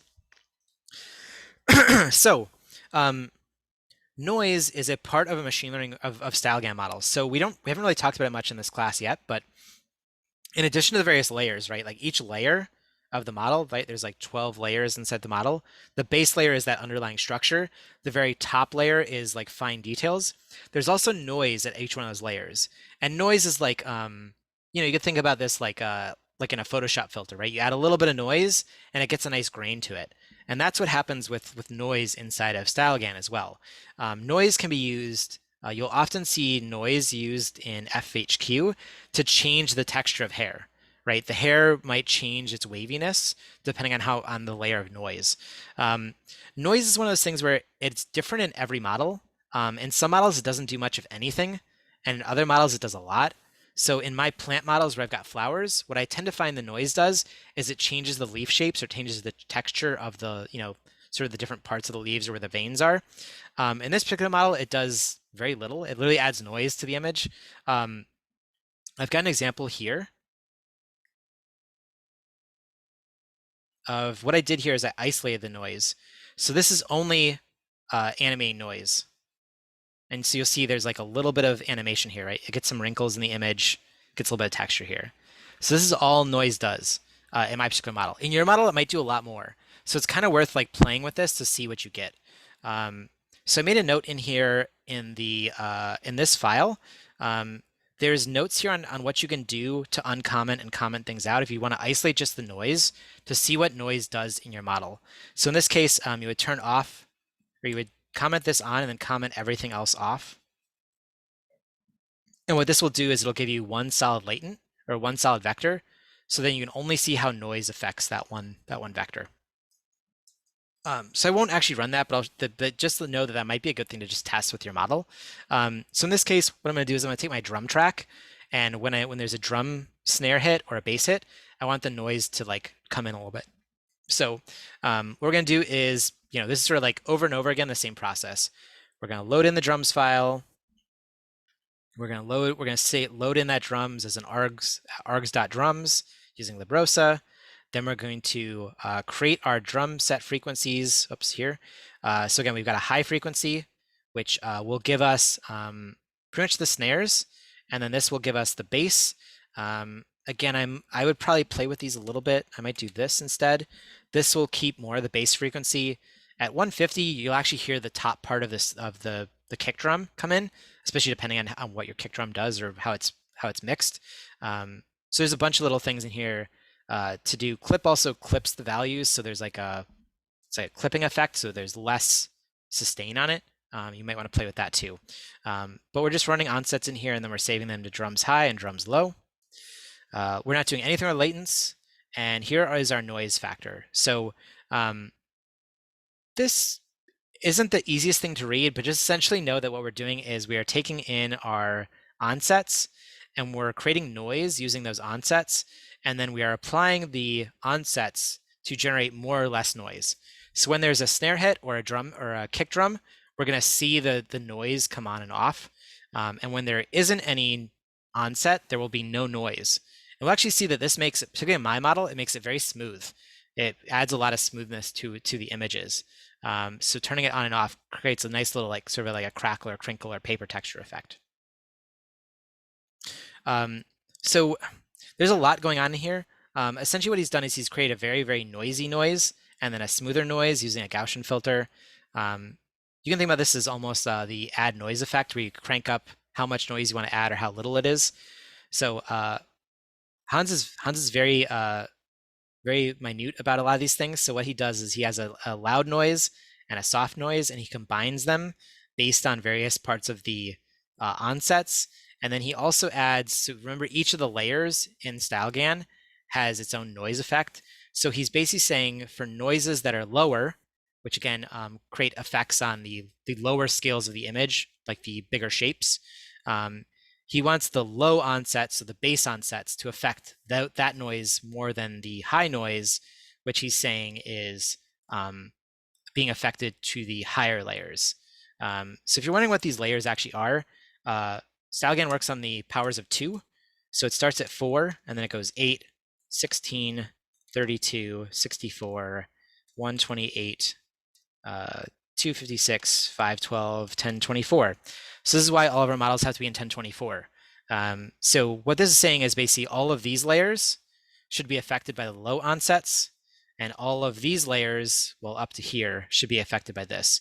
One thing to note is because of our GPU size, we don't really want to affect noise at this size because it'll override our GPUs. So you'll see here there's an if width of greater than 512, just skip it.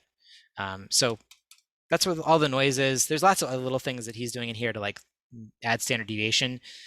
I would say for this class, like probably the most important thing is like to just set these, leave the rest of this as is, and just, or like, sorry, set the onsets, leave the rest of it as is, and unless you absolutely hate it and want to tweak it, we can, but like this is probably enough for this class especially. And then when I want to teach the advanced StyleGAN, we'll come back to this. Okay, so that's all you need to do to run this.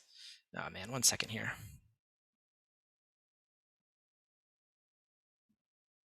Okay, so that's what you'll do to run noise. So you'll save this out, you'll run this file, and this example here shows a little bit of how noise differentiates.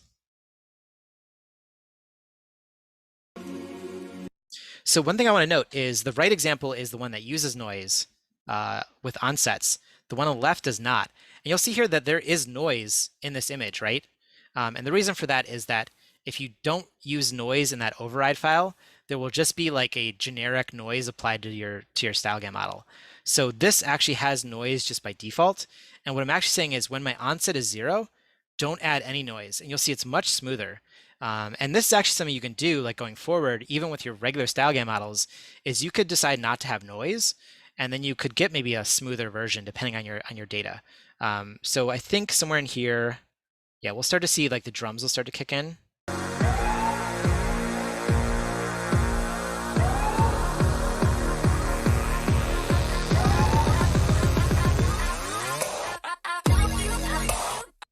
So again, this is a pretty subtle effect. Yeah, particularly in my model, if your model has stuff like hair or just bigger textures overall, you may find that noise has a much bigger effect on what you're doing. So again, this is kind of I chose a weird song and a bad model for this example, for this particular example, but you may find that in your model, noise does a lot more. So yeah, just maybe play around with that and see what happens. Okay, so I've got 8 minutes to do 2 more examples. I think we can make this happen. Class may run a little long today. Hopefully it doesn't, but we'll see. Okay, so when I mapped those drums, I got like a nice little like sort of noise, like a little bit of texture effect when the drum kicked. But that didn't really feel like enough, right? Like those drums really kick in the song, and just have it be like a little bit of texture felt weird. So what I'm going to do is I'm going to use a network bend to actually have the image like sort of zoom in and out. Add those kick drum points. So we'll talk more about network bends next week, but just know that network bends are basically a way to sort of affect the layers of your model. And again, at what layers you make effects happen will change sort of the texture of your image or just how the image overall looks. Hans has 3 built-in options into the network bends. There's one that does zoom, so it like zooms into the image or out. Translate, so it moves left to right, and rotate. I only set up zoom in here just because you don't want to throw like 30 effects of this thing. But if you're interested in any of these other effects, I can help you set them up. So we don't actually need to do anything else here because we already have our drums loaded in. So we're just going to keep all of our drum onsets that are set here. We're going to scroll down to get bends. So again, remember that our onsets go from 0 to 1. So if you were to apply that as a scale factor, 0 would be no scale, like it would be like shrunk down to nothing, right? It would be 0. 1 would be just the normal size. So what I actually want to do is I want to go from 1 to something bigger than 1. So that's what we need to do here. So we've got our onsets here. So we're going to scale them. So the first one I'm going to do is I'm just going to add 1 to this and then multiply it by 0.75. So when our image when our kick drum kicks, right, this is the low onsets, when our kick drum kicks, it's going to jump to 1.75 the scale. So the image is going to like, jump out of the frame a little bit. And then I set the high onsets to do the exact same thing here. I could make the snares do something a little bit less. Like maybe the snares in this case are like only half a step, whereas like the kick drum, which really kicks, is like bigger. Again, you can kind of play with this. All I'm doing here is I'm adding this value because essentially the kick drum and the snares probably never hit at the same time, it's probably fine that I like just add these two values back together. Another thing you could do is you could actually just take the, if you wanted to do it separately, what you could also do is just say, we create a new onsets to just say drum all. And then set the F max to like, I don't know, 50 or 25 or something. This would also work, and then you would reference this file down here. And then you would like just have one variable. I combine these two just because I was reusing parts in different places. Do not worry about anything below here.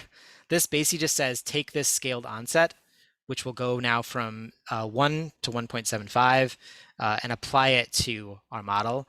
And we're applying it to the fourth layer of the model, which means, we'll look at this more next week, but it basically means that we want it to actually affect most of the image. So this is the example of how to write bends. So again, I would probably, for most of us, just set this stuff, which is like, what onsets am I using? And then how do I scale them correctly? And when you run this,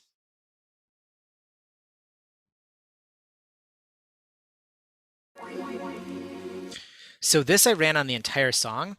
And if you were to actually go back and look at my previous examples, you'll see that the first minute is a little different. And the reason it's different is because now that I'm taking the full song, it turned out that like maybe 3 minutes in, there was a lot more loud drums and stuff. So it kind of reset all of my onsets here. This is one of the challenges of working with different lengths of song. If I were to do this over again, what I would probably do is clip like a section from that loudest part, just so I was using like similarly normalized onsets. But if we come over here and we play this, see when that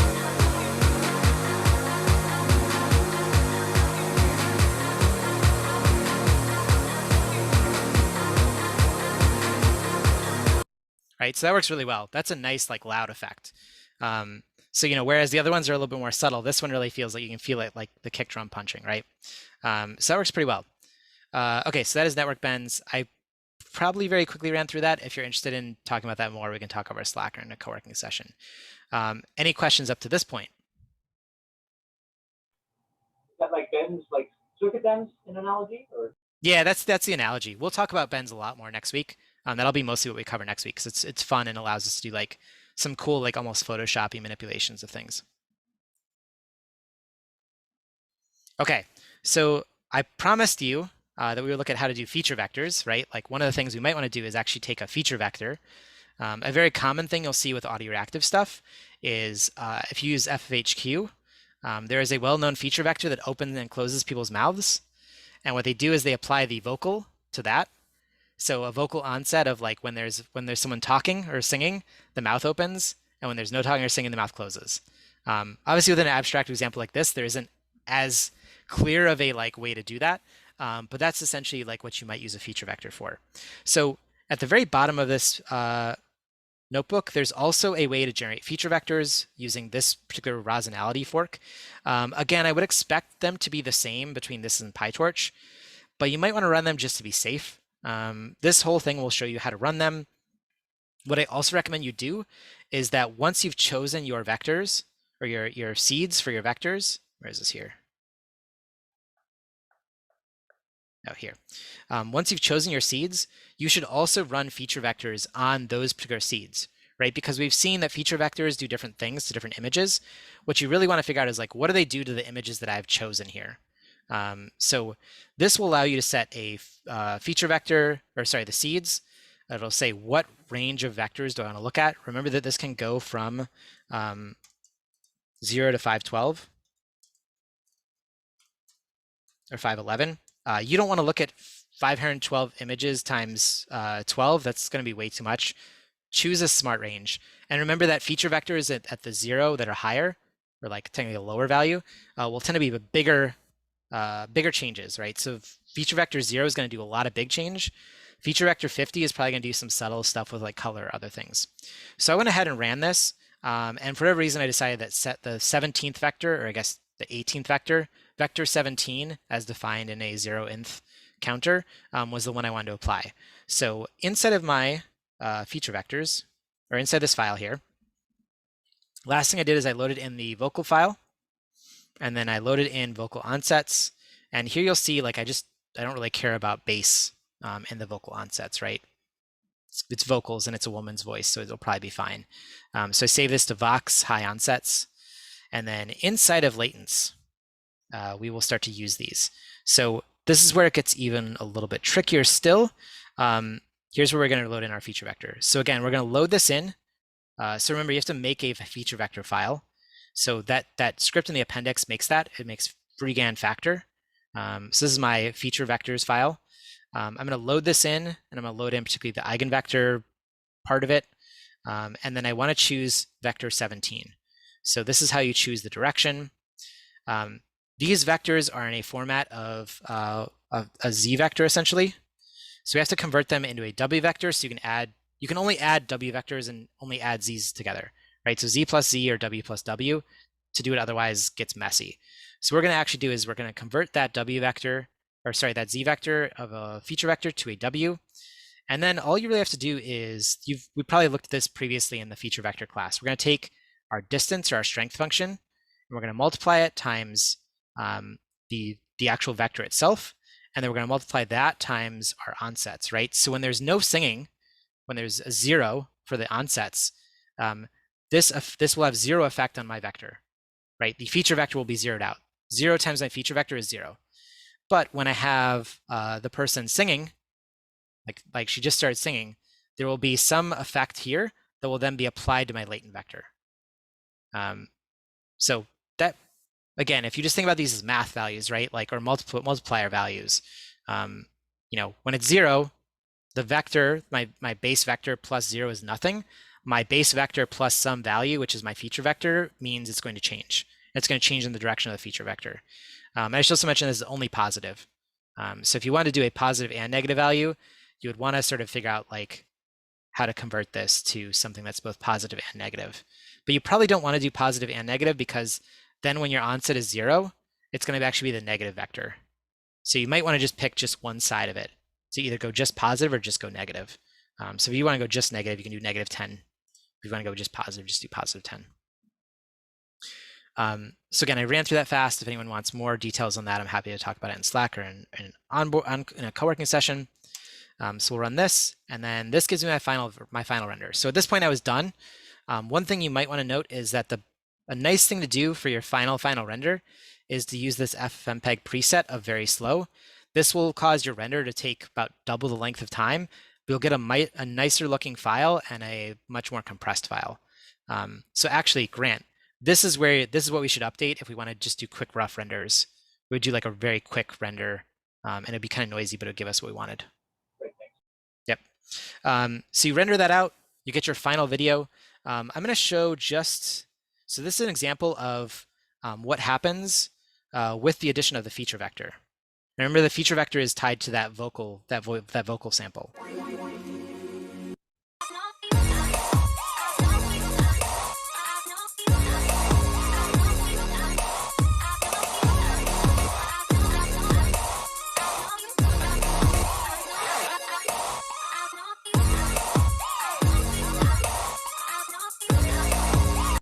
Okay, so you can actually see the vocal really changing this. And again, it's sort of like this is what humans' brains are tied to, right? We're really good with human voices, and we can see how that ties directly to this. Whereas like some of the bass and other noise functions don't really do as much. So this is a cool way to actually use a feature vector in a way that feels valuable, right? Like even though this is abstract, what I think it ends up doing is you'll see it changes the value a little bit. But what I noticed when I was outputting these, it actually changes most of the pink to blue. So it's kind of like a nice way to sort of tie that together. Now, obviously, you could also probably do something like that in After Effects, right? You can bring the audio track in After Effects and like sync those two up, and that would work too. But I like that it's all in one place and it's a little different. So yeah, so that's pretty much the final path of this. I know we went through the last part a little bit quick, but again, I'm happy to go backwards through this with folks if anyone has questions or is interested in anything. But again, this takes time. So what I would say is like this week, do a default one, see what you think about it, and then maybe like come to a co-working session. We can walk through like, okay, how would I actually track the bass to this value, or the vocals to this value, and we can sort of walk through this together. Because I feel like that's the best way to sort of learn this, is just to be like, okay, I have an idea. How do I make this idea happen? And then we can walk through how to actually do it. Because I think that's the best way to learn this. So next week we'll be looking at network bends. and a couple other little detailed things with layers. But I would love to see if by the end of this class, like this 7-week class, that people at least can make an audio reactive thing and maybe control some of it. Because I think it's the most fun part of this class, and it like always surprises people that like, oh, you can do that with a StyleGAN model, and being able to control it more makes you look really powerful.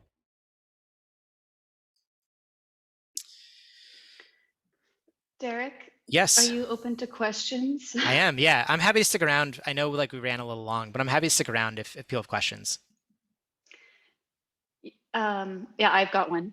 Go for it. Yes, please. So I'm just sort of thinking through, if I'm not using something musical, do you at the very beginning, when you're sort of setting everything up, instead of sort of doing melody, drums, bass, just kind of using separate sort of sound layer, like, so hypothetically, like if it's like the sounds of a rainforest, like you've got one bird call, you've got this like insect buzzing noise and maybe wind or something like that, you know? And so just kind of trying to fit one of those noises or sounds with what would be the melody kind of thing, or what do you think about that?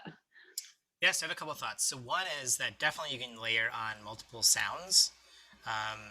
You know, there you might want to like sort of like go into like an audio mixer and be able to like, you know, layer in the various sounds just so you can get an idea of like how they should all overlap or like what the rhythm of them should be. So yes, you could definitely do that. I would say that there you pretty much just want to use onsets because onsets will just give you that little spike of the noise. Unless there's like, I don't know, you've got some animal that sings where maybe you want to keep that as the melody. The other thing we could do, which we didn't really look at, is you could actually use that waveform value. Waveforms and onsets are a little different, right? The onsets give us just spikes, whereas the waveform gives us a little bit more of that rise and fall in tone, or sorry, in volume, and that might actually help. So we could look at how to do that. So maybe I'll add an example of how to grab just the waveform values at each point, and you can use that. The next thing I would say is that just remember that this get latents function returns latents, but it doesn't have to use a chromograph, right? You could say like maybe all I really want to do is set up a couple seeds. I think I removed the function, but you could just say, okay, I want to generate in a lerp. This function doesn't exist today, but let's just say it did. So let's say lerp seeds. And you're going to say, okay, I want to lerp the seeds of 12, 54, 76, and 10. And I want that to run for args.n frames.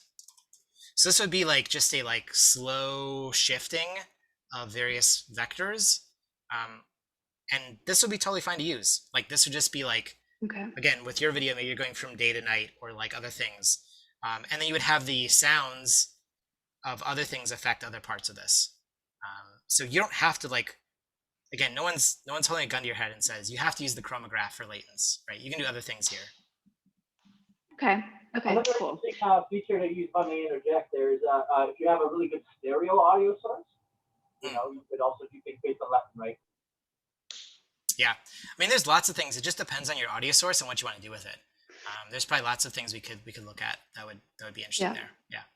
Okay, I'm just trying to think through it. I don't really know what I'm doing yet, but just wanting to get a sense of it. No, and that's totally like I would love for people to come to co-working sessions or just ask in Slack, like, I have a concept to do this with this. How would I do that? Like, you know, I'm showing you one way that I approached it, but we should definitely think about like, well, here's what I want to do with it. How would I make this happen? Totally valuable to think about. Okay, cool. Thank you. Yeah, of course.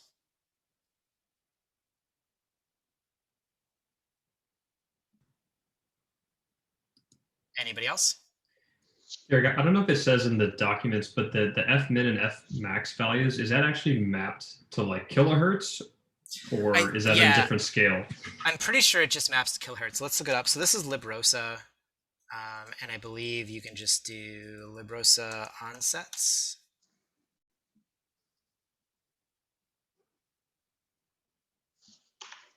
So we take in, oh, is this different then? Maybe he wrote a custom function for this. Let me look here real quick. So also I will say, if you know how to read some code, the signal stuff is all in this signal.py file. So if you want to look at his functions, what he's doing to actually generate onsets, here you go. So yeah, so I'm assuming this is just kilohertz frequencies. So this is Fmin is minimum frequency for onset analysis, defaults to 20. Fmax, maximum frequency. Yeah, so this definitely looks like kilohertz to me. Well, hertz, I guess. You want to be a real pen. Yeah, right. Yeah, so I think this just to hertz. Yep. Yeah, so this I think just maps to those. Cool. Thanks. Yep.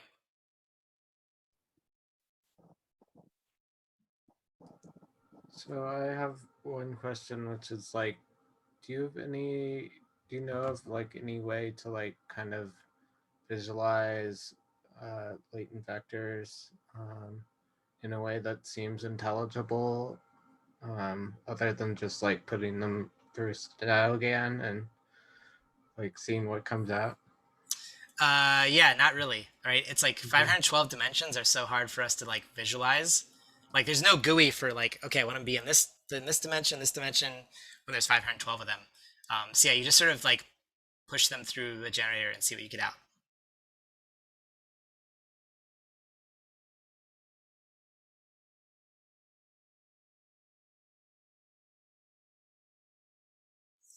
What else was I gonna say?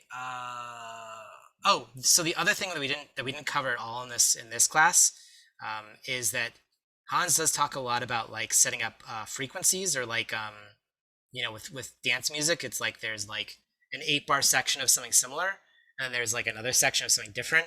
What if you want to like make a switch there? In his examples, I believe in the example, maybe in this one. Let's see.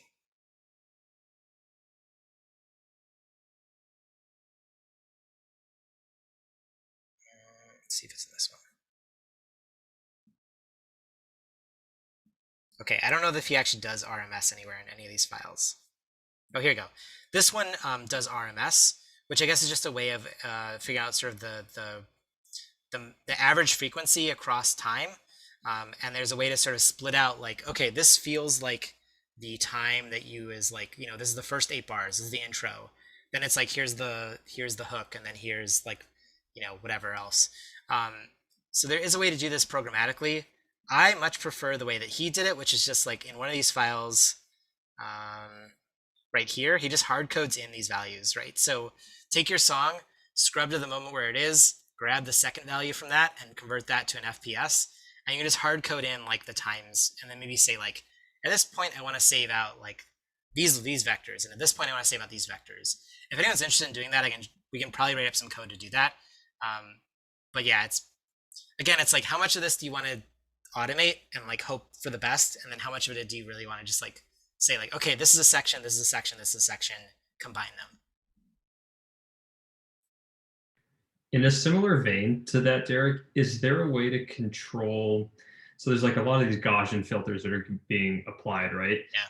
Can you selectively pick like a stretch of time during the song that you apply a different amount of Gaussian? I'm just thinking like you want more dramatic effect or smoother during different parts of the song, say like chorus versus. Yeah, you definitely. The way to do that would be essentially here where you're generating your latents. Somewhere in here, I'm saying, so basically like, so chroma, so it's worth remembering that all of these files are just points in time. So this chroma is going to be, let's say, I don't know how long it actually is. It's something that's like 8,000 seconds, right? Or 8,000 frames.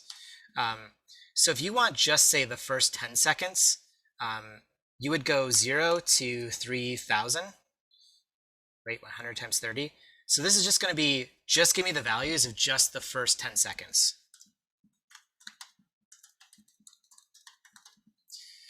So likewise, what you would basically do is you would break these up into chunks. So you would say chroma latents equals, let's say chroma latents 10 seconds would be chroma of 0 to 3,000 and custom vectors of, I believe you have to do some like 0 to 3,000 comma. I think that's how you say give me all those. I can double check that to make sure. Basically, then you would have a chunk that you could then apply to like you apply different Gaussian filters to this, right? So that would be like latence 10 seconds. I want a really smooth section of 20. And then for the other ones, you have to like basically just break these up into chunks. And then once they're done, you just say latence equals, and you combine them all back together. So if you want to work on that, I'd be happy to sort of like help write up some scripts on how to do that. But that's essentially the process you would want to do, is just like break these up into sections, do all the manipulations you want on the individual sections, and then add them all back together at the end. That makes sense. Nice, thanks. Hey, Derek. I was playing around with my chair model and with like a tap dancing track, and I guess like I wanted a tap dancing chair. I would look for the latent that maybe raises the the leg width, like leg length, or something that's more representative of tap dancing. And then I would look for something that was like, I guess like the Gaussian, from what I can see, is pretty like smooth things out, but something like tap dancing, I want something sharp. So is there like, is there a sharpness filter in this? There certainly would be a sharpness filter. What I would say is probably better would be to just load up your onsets. So visualize on chromagraphs and onsets. So loading your onsets, set the smoothness to 1 or maybe even 0, and you'll get a really crisp line there.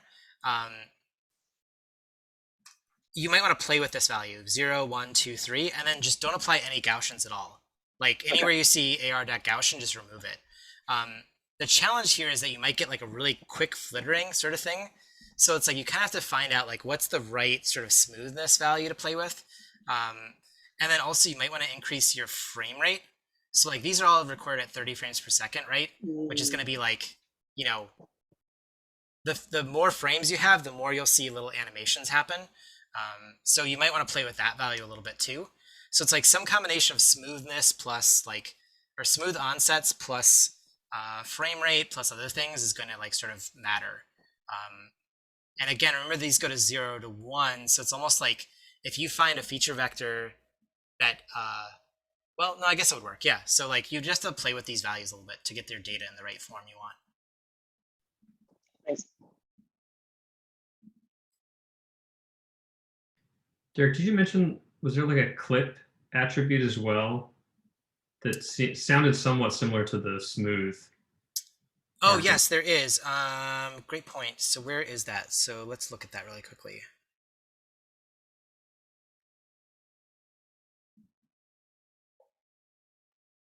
So clip. So percentile to clip onset signal 2. So I think what that does is like there's that smooth out value, right? Like you can think about like the sustain. I think what it will do is it'll clip at a certain point. So you just get like a very like staticky kind of thing. So you can play with that too.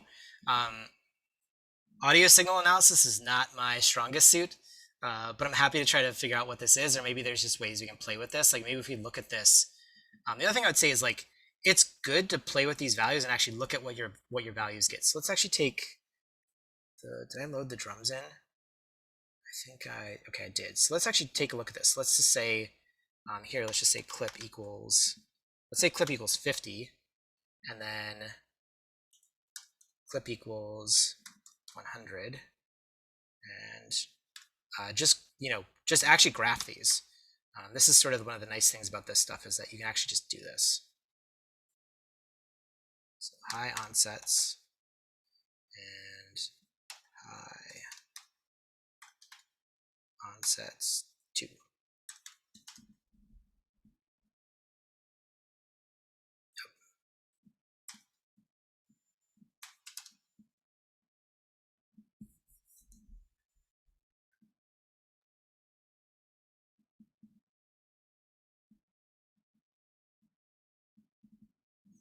Okay, I have no idea what that did. That did something very different. It looks like it clips the frequencies in a very different way. Interesting. Okay, I'll need to read more about this. But apparently this does something where it like almost like it's doing the inverse. That's really strange. What he had? I mean, he had a setting of 97, right? And we can just remove this to use whatever the default is.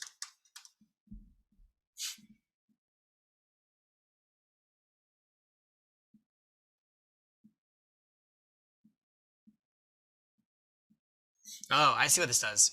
So when you set it at 97, it sort of actually makes everything spike to 1 more frequently.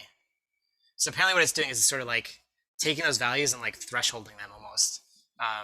So yeah, again, this is where it's like being able to visualize what these things actually do is really helpful. So clip 97 takes all of these, maybe these are like bass kicks, and just makes them almost hit 1 all the time. So this will be good if you were going to do like that zoom effect, and you really wanted to zoom like every time you heard the kick drum kick, no matter what level it was. So yeah, I honestly, this will save you so much time if you just visualize what the audio does and then like figure out how to map that. If you just take the audio in without ever looking at it, you'll just be like, oh, I think it'll do this, and you'll be really surprised that like, wait, that bass doesn't hit at all. What's going on there? So playing with these values and visualizing them is really helpful. Yeah, it's cool. It's basically it's like applying compression. Yep. Yeah, that's what it looks like it's doing. Yeah.